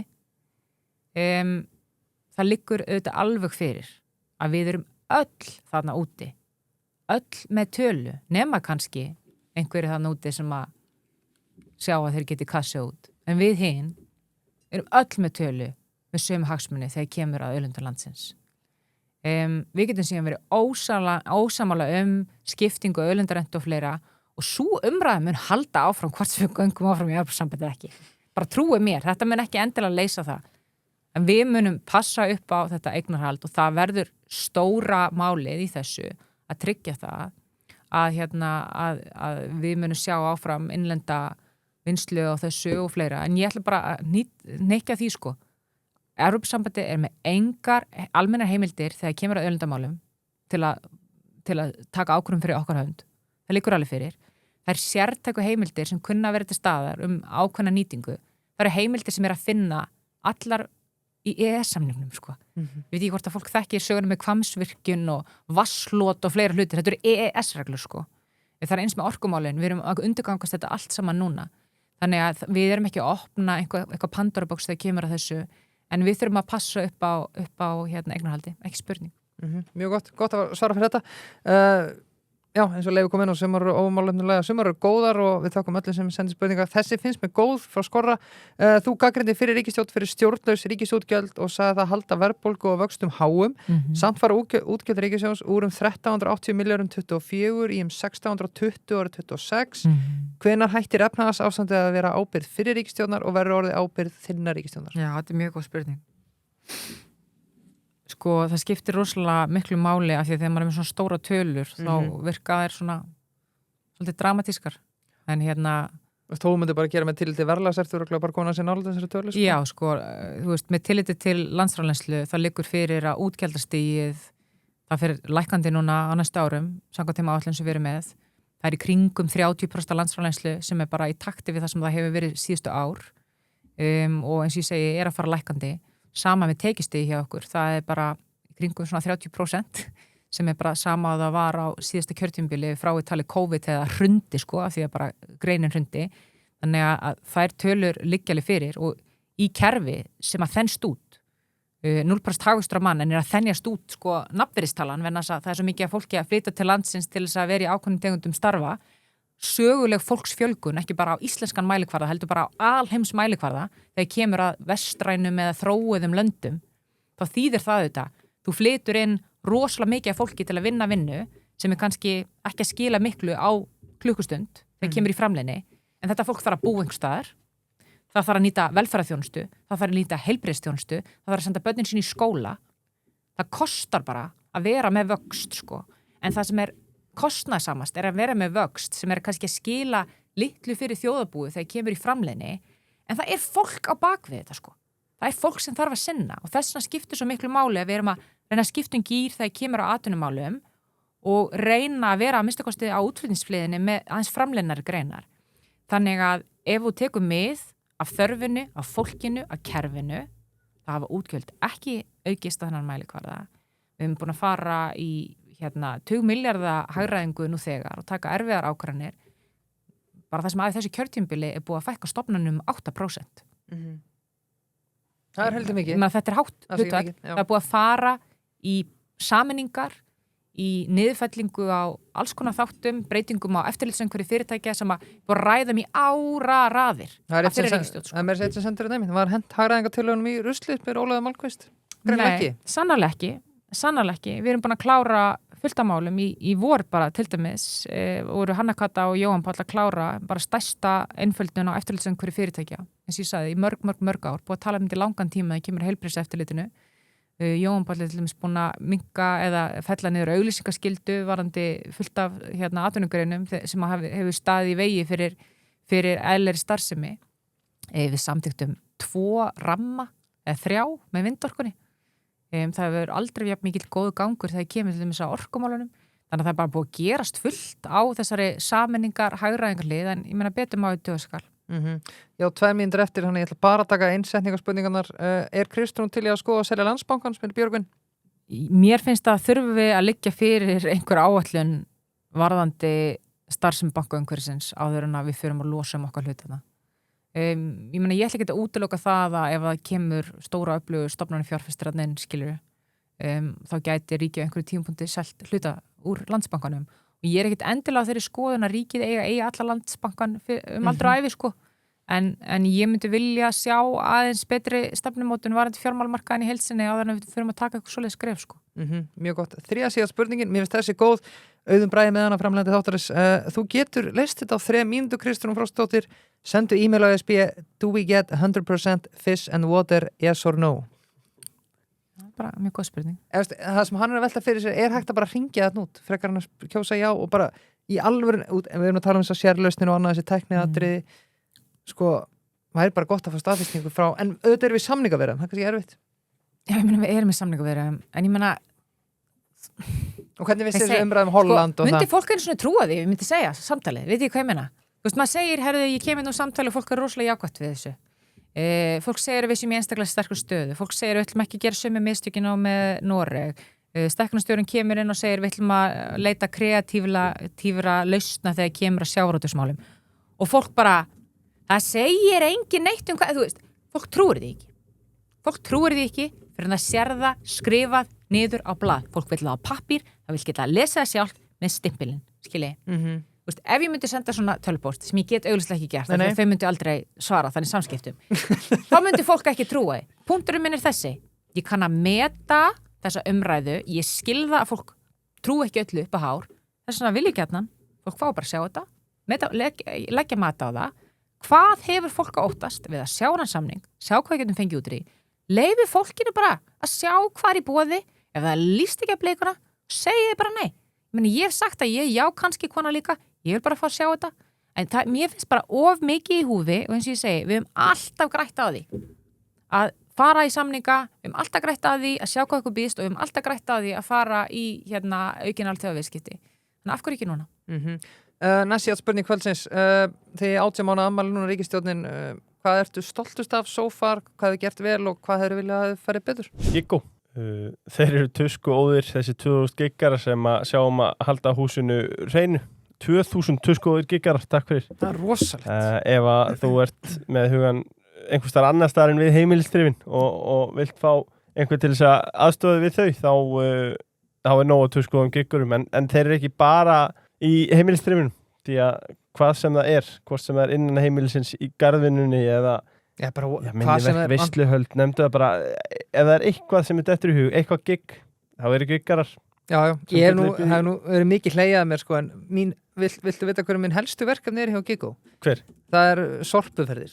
Því að ég hata að fara á sorpu og maður borgar eitthvað gamla góða 5.000 skallin fyrir það eitthvað. Og sko, ef þú auglýsir sorpuferð á Giggo, ég er ekki að grínast, það eru komin svona 17.000 umsóknir á svona hálftíma, sko, það er mjög þægilegt. Elko. Útsalan að sjálfsögðu í fullum gangi ennþá, Shocks, Openfit, 2+, eigum ekki að segja þessi vara vikunar. Já. Þau eru á undir 25 skallinum. Takk. Og þetta eru gæði, svo ertu með Stanley brúsana, þeir eru á undir 4 skallinum. Það er nú meiri snildar uppfinningi. Já, ég ætlaði bara að hafa Shocks, Openfit vöru vikunar, en af því að verðlagið er svona hjá Elko, þá ákvað ég að læða Stanley brúsunum minn líka. Já, áttir háðinni. Sessor, hluti af vinnustað viðskiptavina og þar er unnið eftir, þá erum viðskiptavinarins hverju sinni. Já, og ég vil líka, ég ætla bara að skjóta inn í að vil hvetja ykkur til að fara inn á heimasíðuna hjá sessor.is, því að hún er ansi góð, þú veist ég sjálfur frá, og auðvitað eins og við tölum síðast að þetta kynningafundurinn er frýr og þeir kynna sér starfsemina vel, þannig að í guðuna bænum sendi þeim tölvupóst eða hringi í þá, en aðalatrið er Vestliði Sessor. Fröken Reykjavík. Það er voru langt sín í fóruþanga, ég verið að viðkenna það. Það eru 2-3 vikur síðan, það er allt og mikið.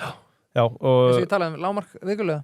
Já, þetta er svona einu sinni vikustæður. Ég tala nú ekki fyrir þá sem er að vinna niður í bæjun og einhvern tímann haft orðaði að það eru nú einhverjir sem eru líklega að fara að hlusta á þannig að veit ég sem eru duglegir við að bjóða kúnunum út að borða í hádeginu. Einmitt. Verðum svolítið að rúlla þessu. Það er ekki alltaf hægt að keyra þetta á sömu stöðunum. Nei, við nefnum það ekki, en við veitum hvaða stæðum að tala. Ef þið viljið bæta upp á nýjung sem að samt enga síðu slæri gegn, þá er það frökan Reykjavík, þeir eru með frábær tilbúið í hádeginu, ekki það, þeir sem eru í þessum hugleggingum eru væntanlega ekkert mikið að spá í því, en maturinn er engu síðri. Í guðunabænum allavega bæti þessu í róteringuna og ég get bara loka því að þeir fara það einu sinni þá munið alltaf fara ánga. Já, bara steika lokan til þess að hringin helgin á föstudögum hádegistilboðið. Lengjan, ef þú vilt setja spennu í bestu deildina núna þegar að hitti fyrir loksins að farast í leikana ef að víkingarnir hlaupi ekki í burtu með þetta. Já, kannski fallbaráttan og það sem er kannski spenntastu fyrir er að enski að byrja. Loksins. Svo er enski að byrja og karvan líka og handboltinn, þetta er alltaf fara á stað með lækkandi sólu þannig að þá er að gera aðganginn kláran. David Jones, ég heldur með tilkynna. En það? Já. Já, ok, fuck it, gera það bara. Maður er einhvern veginn búin að vera með þetta í maðurum lengi. Við höfum verið að sitja á þessu. Það er rísa tilkynning. Þeir eru að fara að lefa okkur að býti þá súru dölu. Það er sour apple og elderflower. Það er rosalega. Já, ég er ekki múin að smakka þetta sjálfur en ég vita af þessu smá tíma og ég er ekkert smá spenntur að smakka þennan. Þorvaldur er bilaður, sko. Á góðan hátt. Fruminni. Þeir eru þetta kongarnir þegar kemur að bifreiðaskoðun. Já. Allir að drífa sig í skoðandi frumherja, allir með 7, þeir eru orðnir seinir, allir með 8 og jafnvel 9 endastaf, þeir fyrir að drífa ykkur til frumherja, tic-tac. Næsti spurning kvöldsins, þið 18 mánuða afmæli núna ríkisstjórnin, hvað ertu stoltust af so far, hvað hefur gert vel og hvað hefur viljað að farið betur? So far? Já, ég er stolt alveg ótrúlega mörgu, við erum búin að tikka í mörgboks í stjórnarsáttmála, innviðafélagið, ég er ótrúlega stolt af innviðafélaginu, koma stór framkvæmdum í gang á ný. Fá utanaðkomandi fjárfesti inn til þess að fara í risastór verkefni. Þetta er risamál, samgönguáætlun, 2 rammar. Það við gengið ótrúlega vel í uppbyggingu hjúkrunarheimila. Ég er líka mjög stolt af því hvernig við höfum haldið á ríkisfjármálunum. Þetta er ekki auðvelt, en við höfum unnið mjög vel saman, sérstaklega ég og fjármálaráðherra þegar kemur að þessu og höfum lagt bara mikið á okkur til að ná þessari lendingu. Það er svo margt sem ég geti nefnt í þessu samhengi, en þú veist, uppbyggingar áformin hafa gengið vel og mér finnst það skipta miklu máli, sko. Já, eitthvað sem þið vilja gera betur? Já, ég meina, auðvitað hefði ég gjarnan vilja sjá verðbólgu og vexti þróast með öðrum hætti. Þess vegna erum við að reyna að gera það sem við getum í ríkisfjármálunum. En það eru líka ákveðin hluti sem þú ræður ekki við eins og ég nefndi þín upp að þú ræður ekki við þessi ytri áhrif, þú ræður ekki að fullkomnu leiti kjarasamninga sem voru gerðir fyrir þína tíma, skilji.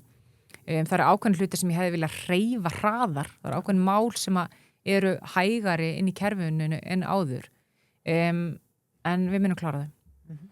Kristján Frostadóttir, alltaf skemmtilegt að tala við, takk fyrir komuna. Sömuleiðis, takk.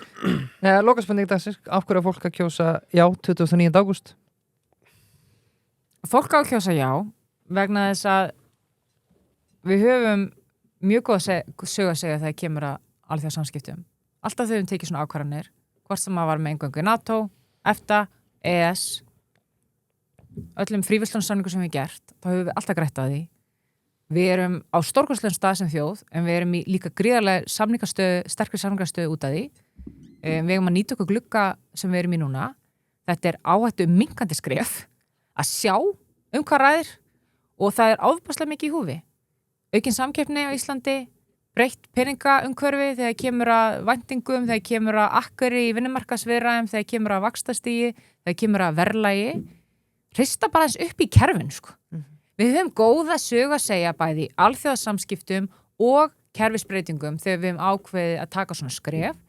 Þannig að ég hvet bara fólk endriði til þess að íhuga máli vel, en fyrst og fremst, eins og ég er búin að segja nokkru sinnum hérna, það er fólki í landinu sem kýs, fólk verður að mæta á kjörstað og segja svona skoðun í þessu máli. Kristján Frostadóttir, takk fyrir daginn og takk fyrir komuna. Takk.